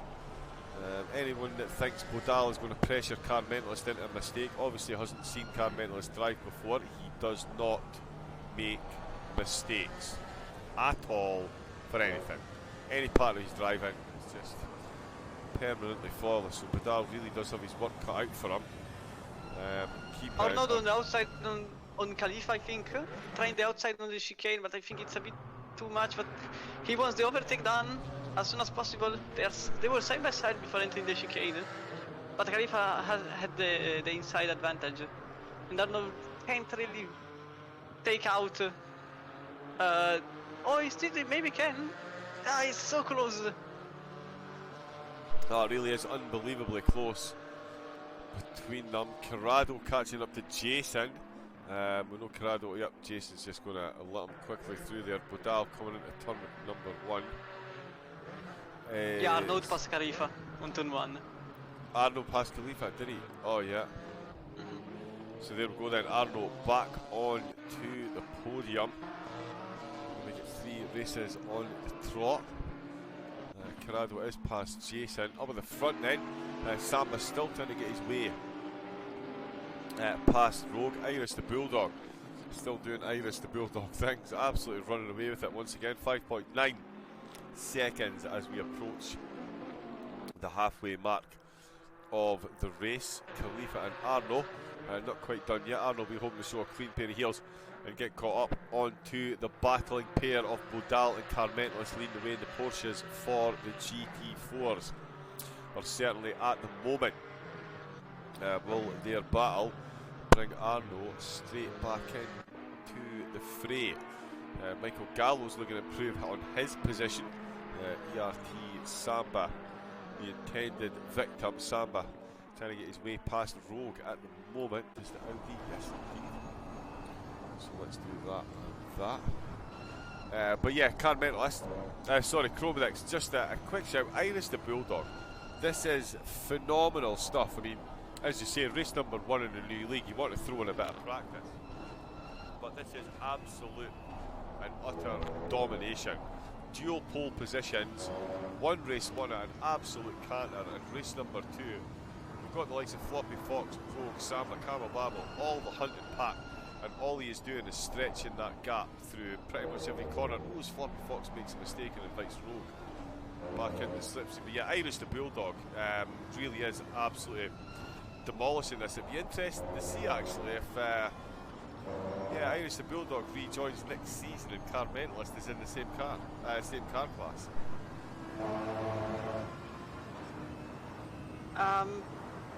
It's the first race, so I wouldn't judge something first impression. I'm always a 3 races guy. If something caught my attention, I leave it be. So I don't put any pressure. It's the first race. It could also be his best combination possible. It could also be the fact that Kawabo has been took out by Samba and there was a big battle in behind. So we actually can't say anything. It just is a race weekend, that's for sure, but it's the first race.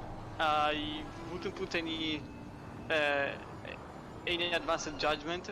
I would wait at least 3 races to put effectively a consolidation of these results. For now, he has just dominated the grid. That's obvious. But as I said, it could also be just the combination. It can be anything. So for now, let's say that he's pretty good. let's not jump to conclusions. He is very good, but I will wait the next rounds to be certain of this talent of him. Indeed, there we go again. That's why you're calm collected one in the comedy box. Hey, 200% excitement. We're coming up to the halfway mark though. Floppy Fox. Oh, Floppy Fox is off track. Yep, and he's left himself wide open in the Porsche. Yep. Yep, Rogue, sorry, in Audi has just flown through, and there's ERT Sam going to challenge into turn number as well. Didn't move the camera off. We're going to see the action from here, trying to camel babble round the outside, but it's the Porsche that is going to hold on to that, get his nose in front and maintain that position. A dual position lost there for Floppy Fox with that one mistake in the last corner. 15 minutes to go, very Khalifa and Eddie side by side in the upper section. Sorry to interrupt you, but they are side by side, and it's an incredible thing to see because it's very hard. And Eddie got the position on Khalifa going up in the section side by side. It's very, you have to be very precise in there. Yeah, you really do. And Thomas Cesar looks like he's trying to get involved in this one as well. He has seen some action in front of him. And it looks like he wants to get involved. Fox on Samba. And I've got a Gt4 there for Rogue to get past as well. Force doesn't make it through. That's going to let Floppy Fox close up the gap. Khalifa, Eddie, Cesar still battling away. Bodal still 7/10 behind Car Mentalist. Arno 3.2 in third place. Then is Eddie, Khalifa and Cesar. Oh, some GT3s coming through. That's Milden in the BMW. Of course, he's in 7th overall. And some fun and games in the back end as well. I think that's Floppy Fox just making his way through. Oh, and yep, Rogue is now Someone being inside. Oh, he's absolutely nailed that. Although they're going to. Oh! Oh, the crash! Rogue and Eddie are got together in the last turn. Oh, was that Eddie in the GT4s? Oh, just on the exit, went 3 wide, 2 cars ended up into the wall. APX Rogue, ERT Eddie.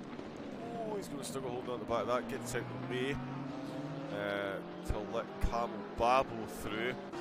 So big drop there and a big dent on the wall as well from the Audi driving Rogue. That's not going to do his aerodynamics any good at all. But it leaves Sam and Floppy Fox to battle out over the podium. Iris the Bulldog. No battling for first position, 8 seconds up the road. Philip Bodal still keeping Car Mentalist honest. Arno. Arno is off track. Lost it. Arno is off track on. Yeah, where is that? That's just coming into sector through Bach 9 and 10. So yeah, big off track there actually coming out of Masters Bach. It wasn't not some place you'd expect to see a mistake from the GT4. But Arno really pushing. Try and catch back up. He's just lost us. Just cost him 0.6 of a second. More haste, less speed. APX Rogue. He is currently trying to pick the pocket of Michael Gallo. Michael finds himself back up into 4th position. So a very clean and consistent drive has found him yielding some more points. Floppy Fox, Ferrari. Oh, Michael Gallo is off track and lost the position on Rogue. Oh no. Listen to the commentator. Sees Gallo losing that position. Oh, side by side with the Ferrari and the Porsche. He's got it done. Oh, has he? Oh, no. Both. Yeah, the Porsche missed his brakes here. The Ferrari stayed out of the way. The Ferrari stays in 3rd. Samba stays in 2nd position. Milden is in 7th still. Trying to get his way past Camel Babylon. Closed up as well. And that is, oh, that's Samba coming through in 2nd, Floppy Fox coming through. That's the battle for 1st. And the GT4s with the battle for 2nd. Ooh, and the GT3s. Just trying to make their way through. Cesar on Khalifa. Still trying that. Ooh, the GT4 has a bit of a wiggle there. That was Car Mentalist. That's another Bentley going to come through as well. Still hanging on to that lead there. That is indeed Michael Gallo. Just making his way through the GT4s. He's right up on the back of Rogue as well. Fox still on the back of Samba. Bulldog still absolutely leading the way. Thomas Cesar still trying to find his way past ERT's Khalifa. Arno's got another 4/10 off that gap, so he's definitely running very quickly around this track. Just needs to cut out those little mistakes, and it should yield him an improvement of position. Do we think he can catch up? I mean, there's only 10 minutes left to go. What do you reckon, Carmen? Do you reckon Arno can catch up to the back of Bodal and Carmentalist?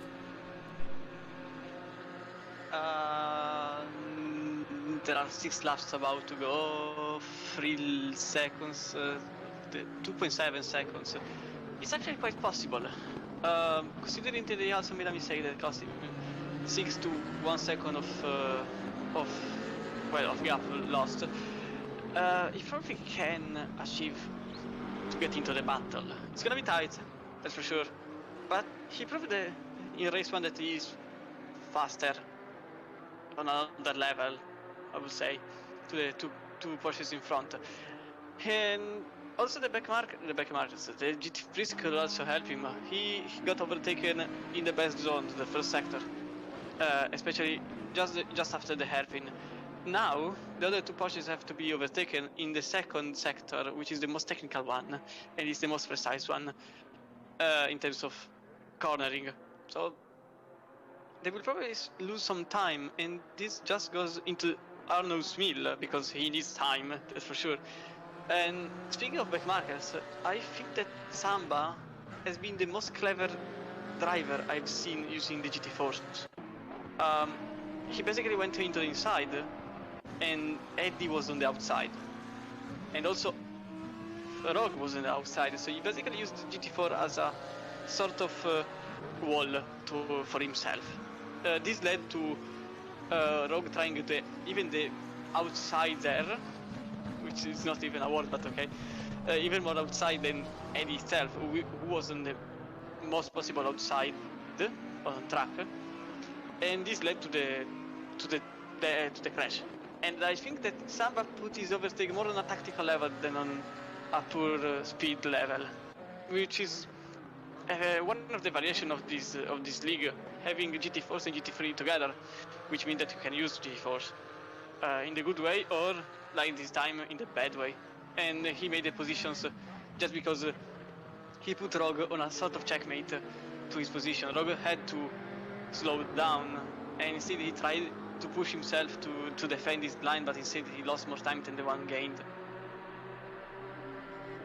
Yes, indeed. I'm just looking, sorry, while you were talking there, I was just looking at ERT Arnold, the gap hovering about 1.9 second. But yeah, big shout out to Samba. As you say, part of this multi-class racing is, I'm sure as all the pros will testify, using whatever you can, and that includes using the GT4s. Make sure your opponents get boxed in on the way around, or overtaken in such a way you don't lose a position. Samba getting the big shout out from Chromedix for his talents in that department. Oh, Conrad and Thomas had the contact in the second sector. Oh, and that was with Thomas Cesar, was it? Yeah, it was. Yeah, it was. So Cesar making contact there. 1.6 seconds is the gap, which is double the distance between Bodal and Carmentalist. That's been sitting at 8/10 for quite a while now, and it looks like Arnaud is about to close right up on the back of these two. Gallo still hanging on the back of Rogue. Rogue carrying a bit of damage, so doing really well to stave off this attack. Let's see what the gap is to come across the line. Still 8/10 for Bodal to Carmentalist, 1.4 for Arnaud to Bodal, so 2/10 quicker he was in that race. Rageman and Badgerman. Badgerman trying to trade the places. Rage trying to trade places with Badgerman at the moment. Bring up the rear door, let's have a look and see Gallo. Still closing in then. But I think we really do need to watch this battle here. Those blue flags, I think, for a different part of the track. No GT3s in sight from what I can see. Dex cheering on Arnaud, and rightfully so. What a charge he is on. Although 1.5 and then 9/10, so a 10th on each of those gaps. It's going to be a close one. Floppy Fox still trying to get his way past Samba as well. Great drive from Samba in the Porsche in this race. Definitely, he will definitely feel getting on the podium after that early mistake in race number 1, Chromedix. This will be a bit of a relief, I would say, for Samba. Like you say, easier said than done for getting the previous race, but managing. Oh, just as I say that, he's run wide the Ferrari. Don't talk too soon. Don't speak too soon. I know, I really do like to jump the gun, don't I? Curse to the commentators flying around left, right, and centre. The gap between Bodal and Arno hasn't reduced any. Floppy Fox and Sandbach now the closest to. 5 minutes left to go. Oh, I thought it was a crash here. But we are still up and running. Oh, and that Ferrari looking very, very racy here indeed. It's going to be a tough overtake. Which of these cars would you say is the best round here? The Porsche or the Ferrari Chromadix? Porsche. Is it actually, or are you just having a pop at me? No. It's just the fact that the Porsche has a huge advantage in any track that is, as I said before, that doesn't rely on high speed. Right. And okay. Yeah. Samba it's basically Laguna Seca 2, Laguna Seca 2, the Revenge, where it's a tight track with a lot of turns and very, very few high speed moments. So the Porsche is the favorite one. Then it's pretty tied up Bentley and Ferrari. Then there is Audi and everyone else.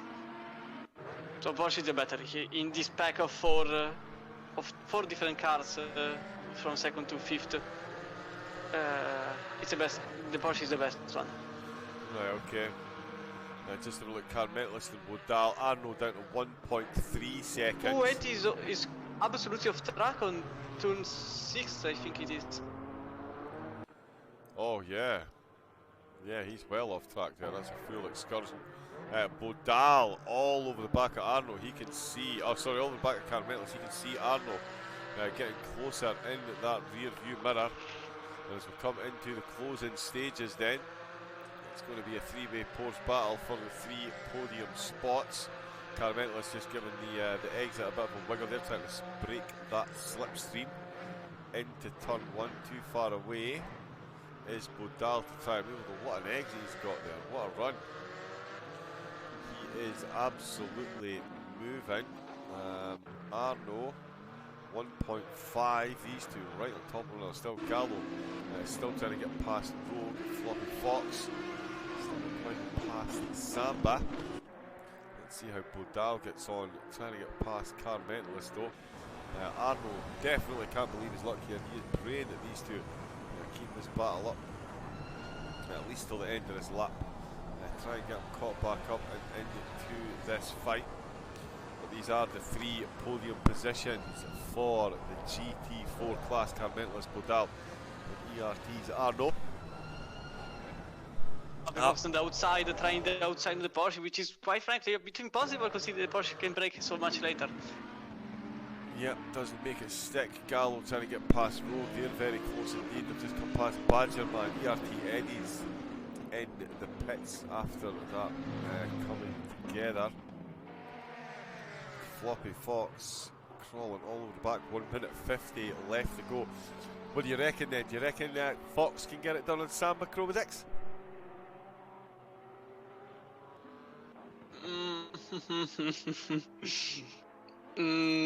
I will unbalance myself and say no, because the Porsche can outbrake the Ferrari. Floppy Fox can attack better because, well, the Ferrari is better in the attacking phase, which is the fact that they can take corner at a much higher speed, and in fact it takes the inside on Samba, and just as I speak they are side by side to the final chicane. Unbelievable. And just close the door. Samba's trying to defend the chicane, and somehow the Ferrari had the worst. Oh, Rogue and Gallo are actually side by side, and Rogue lost the position on Gallo while I was talking about the P2 and P3, and Gallo went into P4 with Rogue just behind him. Well, yeah, so sorry, no, yeah, so Rogue, Gallo up to P4, there we go, the move getting done behind us. We were watching the potential move for second and third, fourth and fifth, putting on the fireworks. Bodal, Car Mentalist and Arno, equilibrious gaps separating the top 3 then, and there's only 3 tenths separating two of the top three in the GT3s. The leader is 13 seconds up the road once again. Phenomenal display by Iris the Bulldog. What a debut. Oh, and Floppy Fox has run deep into Hugenholtz, sorry.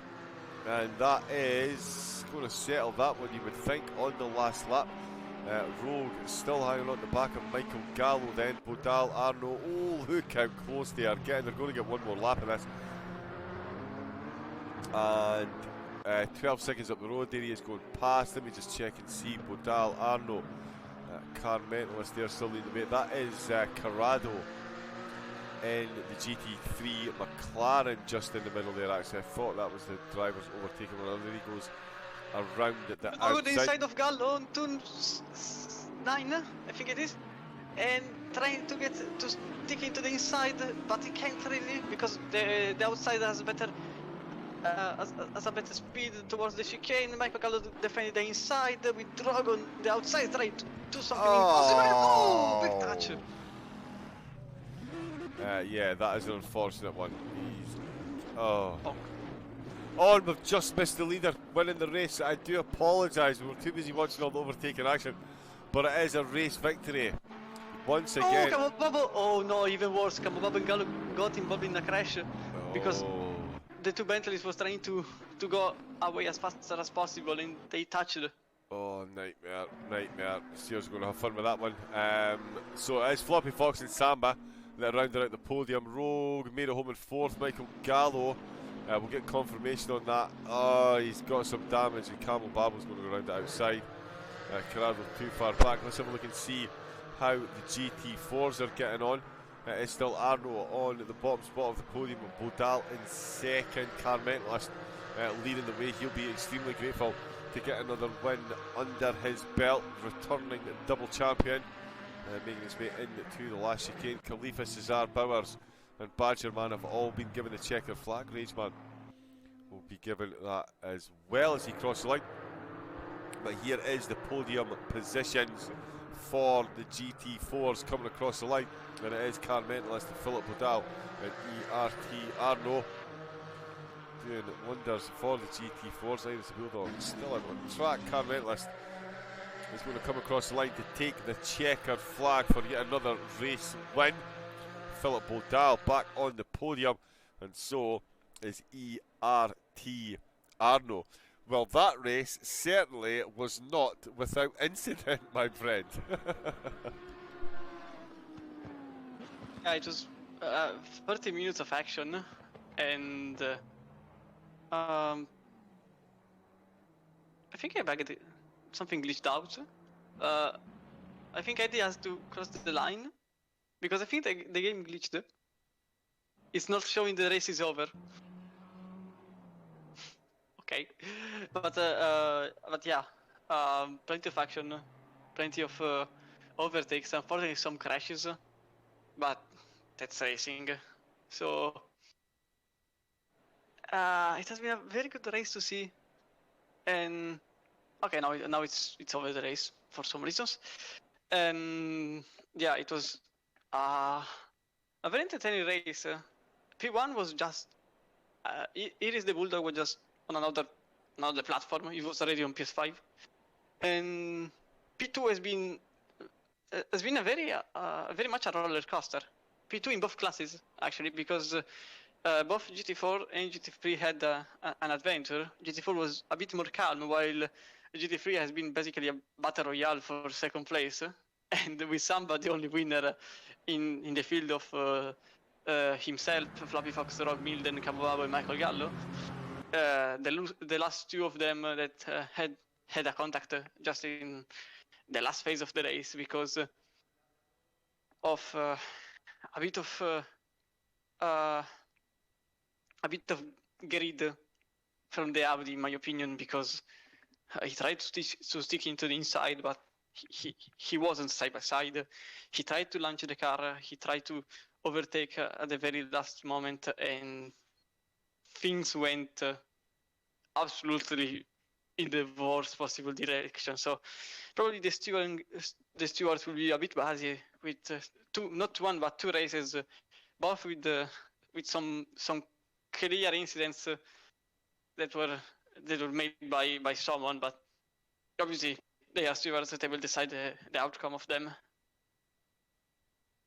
Indeed there is. The outcomes of the race so far decided on track. We're going to do some interviews with the winners of the race, but first of all we're going to pick our driver of the day. For myself, I'm going to go first because I let Chromedix go first last week, and it's a very easy choice for me. Iris the Bulldog. What a qualifying, what a pair of races, what a debut. And my question for Iris the Bulldog is, are you surprised by the results you got tonight, or were you expecting to be at the sharp end of the grid?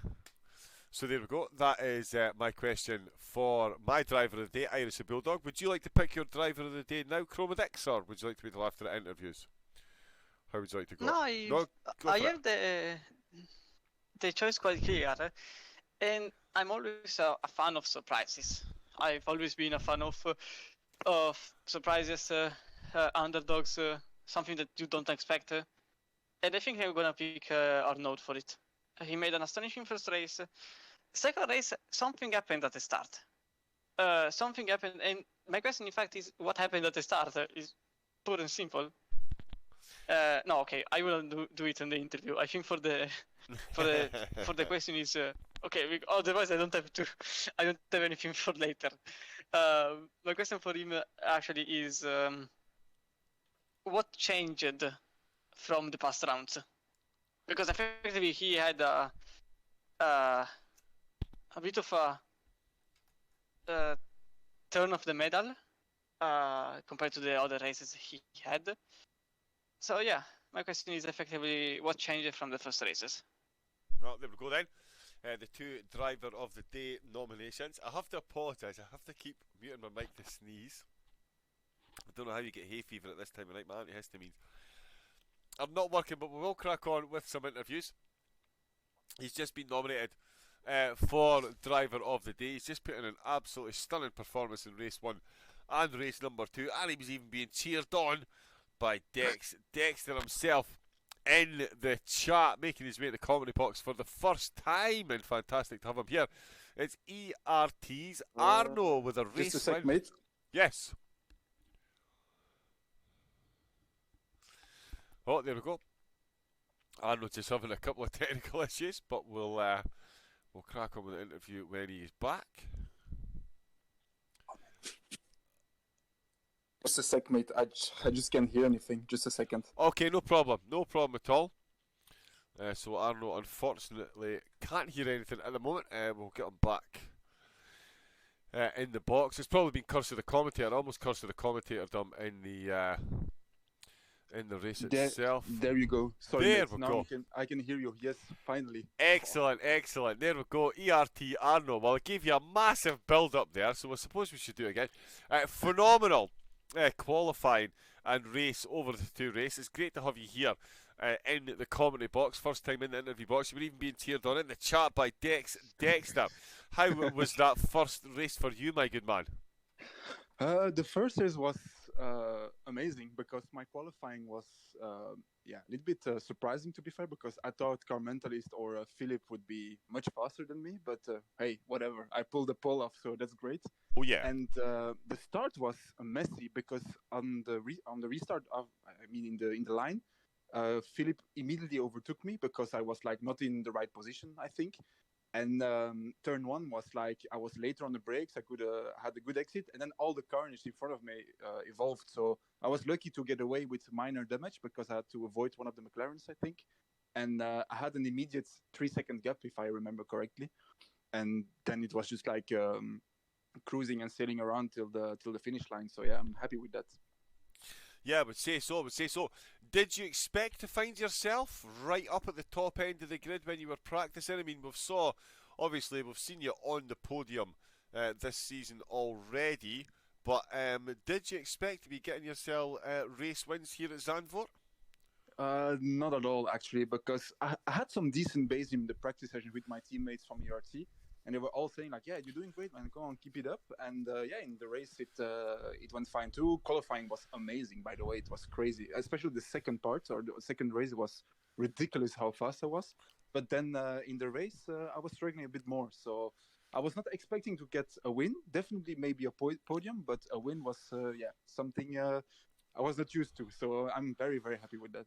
Excellent, good stuff. Chromedix, any questions for Arno? I already spoiled my question. So my question effectively is what happened at the start, because I was trying to watch 18 people at once. Obviously something I exactly missed the only thing that happened in that moment, which was your start. I didn't understand because you had an extraordinary pace. You gained up to 5 seconds, I think, in 4 laps, something like that, which was quite impressive. And effectively at the start, I don't understand because you were so much behind compared to where you started in qualifying. The thing is, you're talking about the second race, right? Or the first one? Oh yeah, the first one was just you on your own. So yeah, indeed. The second one, I had a better start because I was actually side by side with car mentalist, and everything went perfectly fine till turn, I think, 5 or 6 after the fast right hander. I went on the grass and I lost 3 or 4 positions, I think, because I was just off track. And I don't know how to battle my way through with Khalifa, which I hit, by the way. So I'm really apologizing to him. So sorry for that, Khalifa, if you hear me. But the thing is, like, I had a great battle with Khalifa. Then I had to fight my way back to the back of Philippe and Carmentres, which we did actually on the last maybe 3 or 4 laps. But then one of the GT3 cars spoiled the party. So yeah, that was race over for me. Oh, there we go. Okay, but wait a second. Turn 5 is wait. It's basically the uphill section. Say that again, mate. Sorry. It's because I'm trying to remember which one is turn 5, because it's the right hander in the uphill section, right? So you have the quick right hander after the kind of straight with 2 corners, you know. Then you go to the right, right hander, and then you have the second one that you can cut a little bit over the curb. And I think I clipped too much of the curb, and my car unsettled himself, and I went with my 2 wheels on the grass on the left side, and then my car just went straight in the gravel. So and there I lost all the positions, but yeah. Okay, yeah. Now makes sense. Yeah, because I was thinking about the grass that in a certain way that wasn't possible, so I was a bit confused by myself. So okay, now it makes sense. sorry. There we go. We have Bathurst next week, Arno. How are you looking forward to that one? Mate, to be fair, I didn't touch Bathurst in all my life, so I don't even know the track, to be fair. I know it by name and by seeing cars around it, but I don't know it at all as a driver. So I'm looking forward to it, but at the same time, it's gonna be, I have to put some practice in. That's for sure. Indeed. Well, definitely get some practice in with runs like that. It's good to see someone keeping Car Mentalist honest at the top of the table. Speaking of Car Mentalist, we will get him in a couple of moments. We'll let you go just now and enjoy that victory that you've just had in race number 1, Arno. Can't wait to see what the practice yields for Bathurst next week, mate. Best of luck for the rest of the season. Thank you very much, guys, and great commentary like usual. So keep it up, guys. Thank you. Appreciate that, bud. Thank you. See you, buddy. See ya. Yes, see you guys. Have a good one. God bless. Easy. ERT Arno, double trip to the podium. On screen now is last week's, but we're running a bit late. That's last week's driver of the day. What we'll do is, sorry, Car Mentalist, because he did win race number 2. Makes it nice and easy. Winner of race number 1 and race number 2. Pole position, race number 1, race number 2. Making his debut. Not too shabby at all. Iris the Bulldog on the top spot. How was that for you, Iris?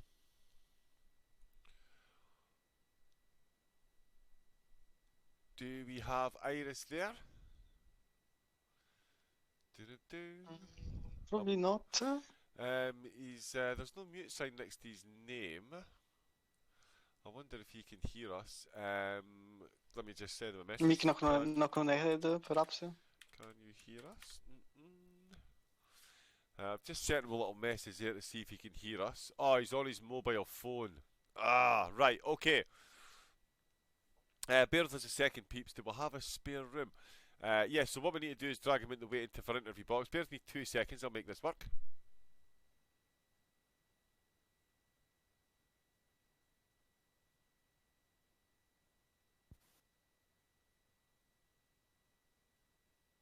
Hello, Iris the Bulldog. Can you hear us, my good man?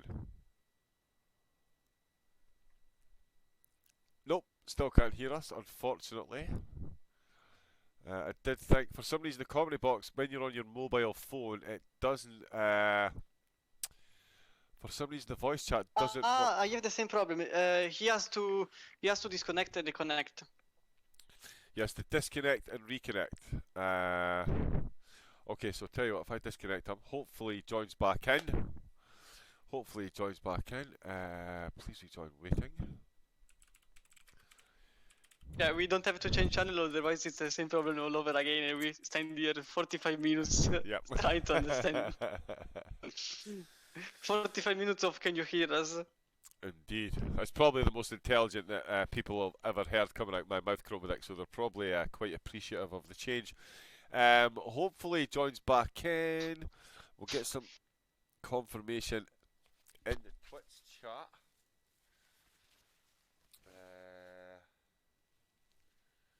No, he's still not joined in. I did disconnect him so that he would rejoin and get a fresh connection, and I have sent him a message. No joy at the moment.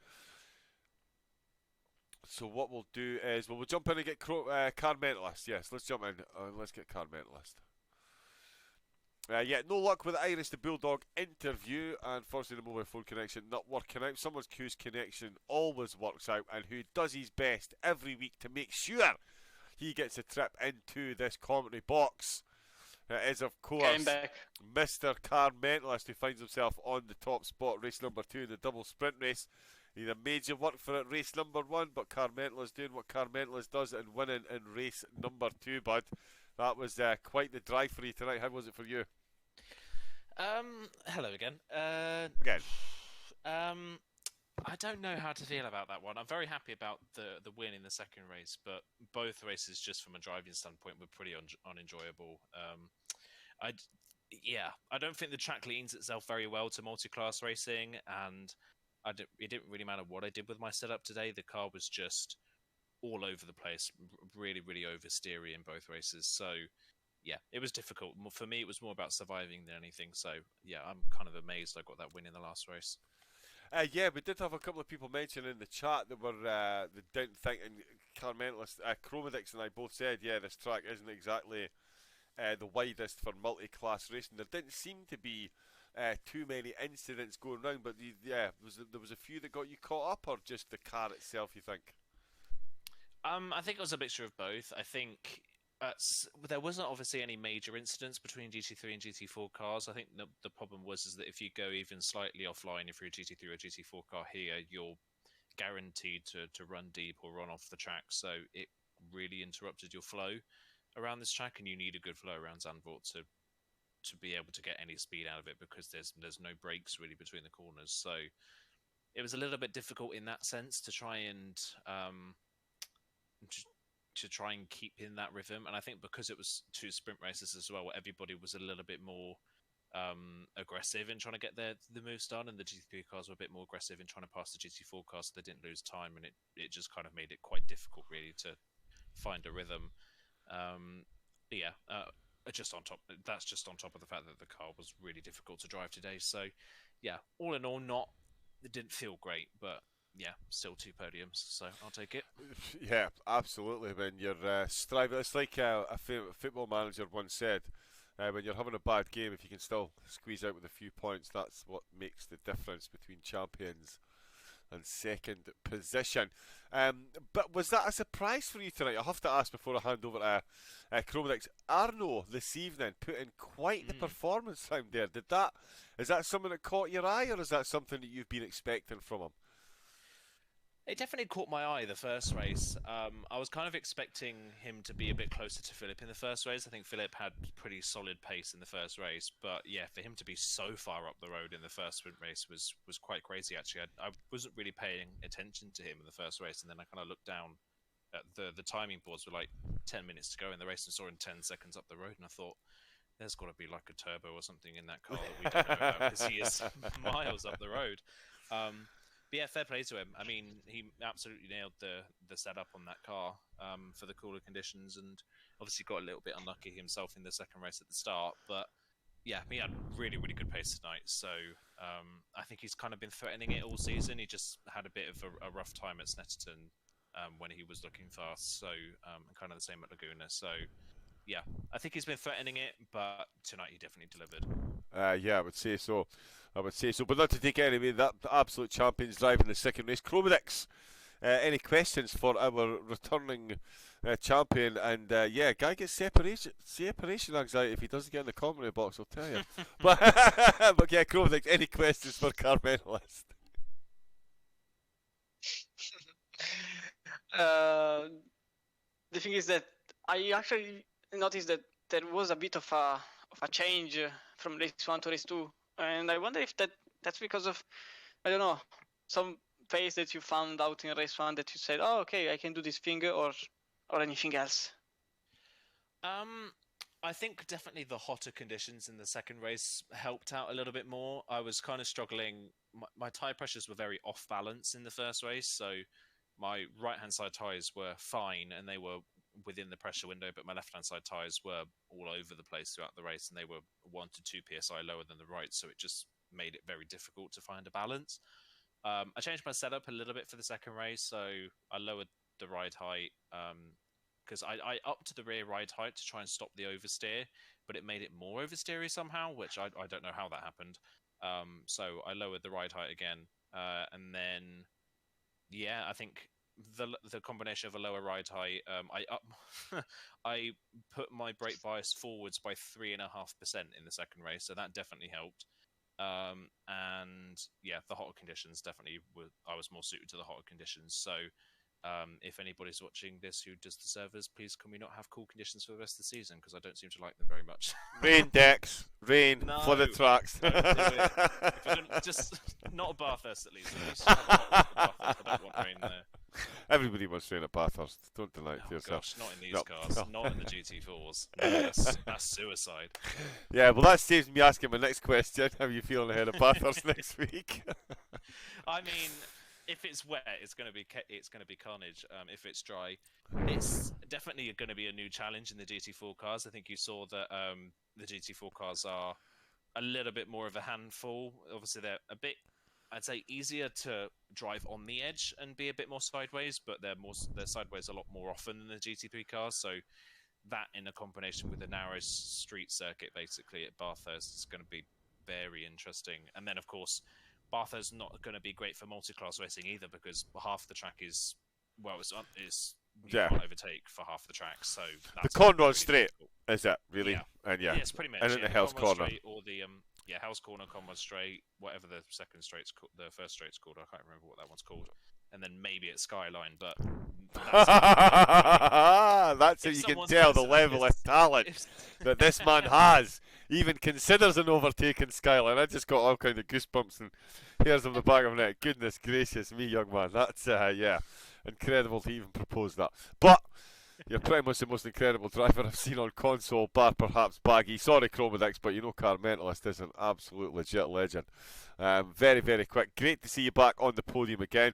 This title defence hopefully goes down the wire with Arno. We'll let you go and we'll get Iris the Bulldog in, or we're going to go and jump in there and hopefully get a word with Iris. Is that a name that's familiar to you, Car Mentalist, Iris the Bulldog?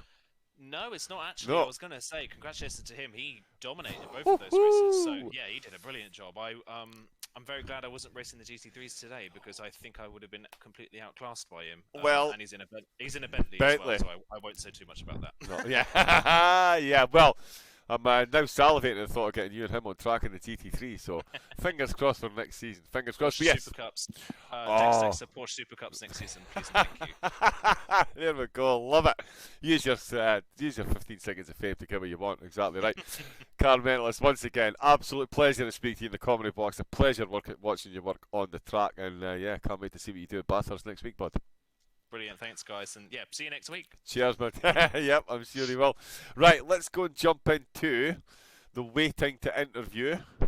And hopefully, fingers crossed, we've got Iris the Bulldog after that debut.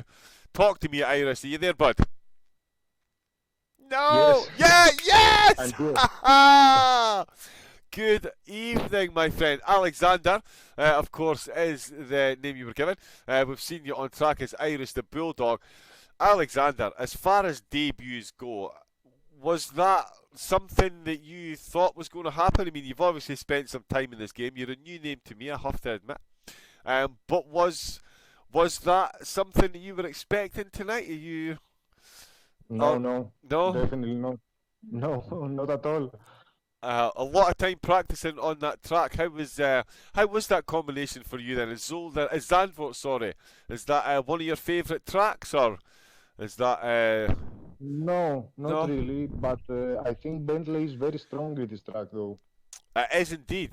It is indeed. Yes, we Mm. had that mentioned. We did have that mentioned in the commentary from our resident Italian genius. That is Codemasters.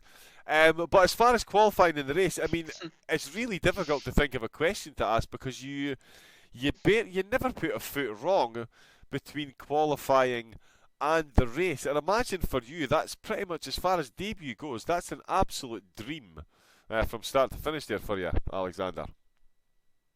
I know. I just got the pace and then keep on going. Yep, keep it clean, keep it consistent. Yeah. Yes, clean and consistent. Yeah, and That's right. how did you find the GT4s? Because obviously Zandvoort, we've had a couple of people say, it doesn't exactly lend to multi-class racing. It is a very banked track, but how did you find it yourself getting past the GT4s tonight? Oh, in the first race it was very difficult, but at the second one I get used to it. You know, Yep. and they was perfect. They were perfect. Nice. And The is GT4. this your first experience in multi-class racing, or have you done multi-class Yes, before? yes. It is. Ah, okay, nice. Well, Christ, that just goes to show you the level of talent you've got because you took that in your stride. Thank you very much. Yeah, really, that Thank was beyond impressive. Realistically speaking, now I'm just having a look over the races. We're going to be taking tyre to tarmac 6 more times, of course. Mount Panorama, Misano. We've got 2 races at Barcelona. We've got Oulton Park and Paul Ricard. How does that track line up? How do you see that for your own driving strengths? And genuinely, do you think you might be a contender for the title here? I like them all, but Paul Ricard is not my thing. Okay. Definitely not my thing. Okay. Right. not a car fan. Snetterton, not so much. Oulton, sorry. Oulton, yes, we've done Snetterton, that's Yes. right, yeah. Oulton is a Not, tough not my track. thing. Right, okay. But Panorama next week, you're looking forward to that one in the GT3s. Yes, That's it's a my, fun it's track. my favorite. Ho ho! Yes. Happy days. This is what we like to hear.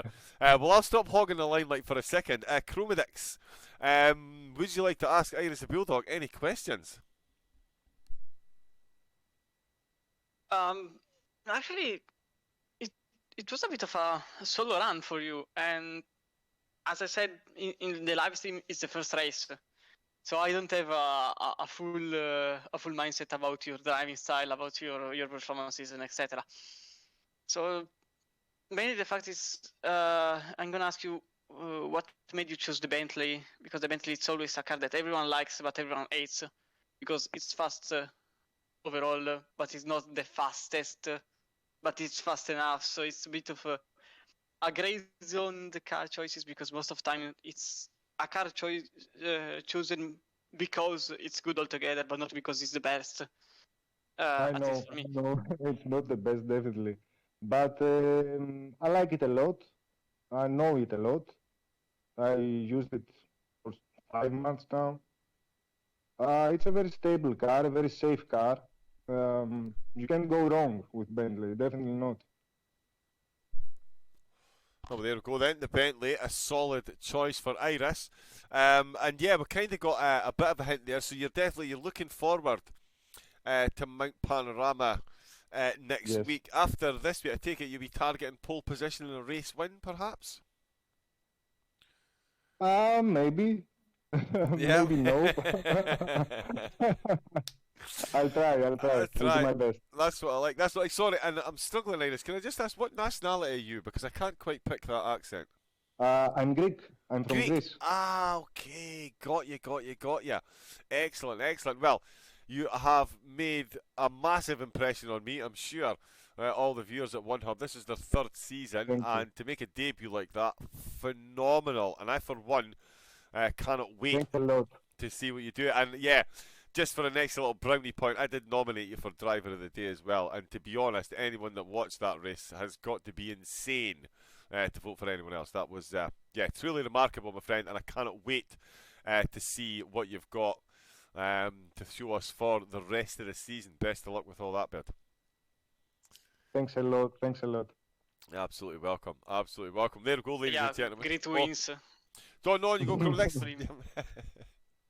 Yeah, really were. Great wins. So what we'll do is we'll jump back in the commentary box. Chromedix, thank you very much once again. Iris the Bulldog, take Thank a bow. you. And we'll see you Have next a week. good night. Thank you, bud. Thank You you. too. Bye-bye. Cheers. Bye. Good night. So there we go then. Iris the Bulldog. What a drive. Can we get any more superlatives? I don't think so. But yeah, truly phenomenal drive there from Iris the Bulldog, making a great impression on his debut. Absolutely blown away. Thank you, quick thank you, of course, again to everyone that took part in the race, and of course the sponsors, Mental Health Foundation, Vespertine, SimGrid, Next Level Racing, 3M Sim Racing, and Dexter's very own ERT. For some reason, my Twitch chat has completely frozen, but you all make sure you have a fun rest of your evening, and we'll see you all next week. Chromedix, another cracking couple of races that the guys and gals here at One Hub have put out, and just completely whets the appetite for what we've got coming up next week at Bathurst.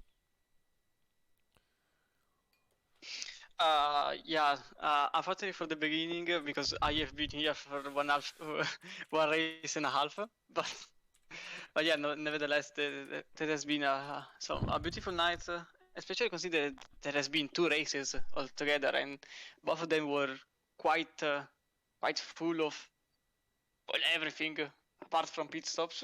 So yeah, I think consider that Bathurst is basically the coffin of cars. It's gonna be a pretty interesting race there. Yes, indeed it is. It is definitely going to be more than just a bit interesting.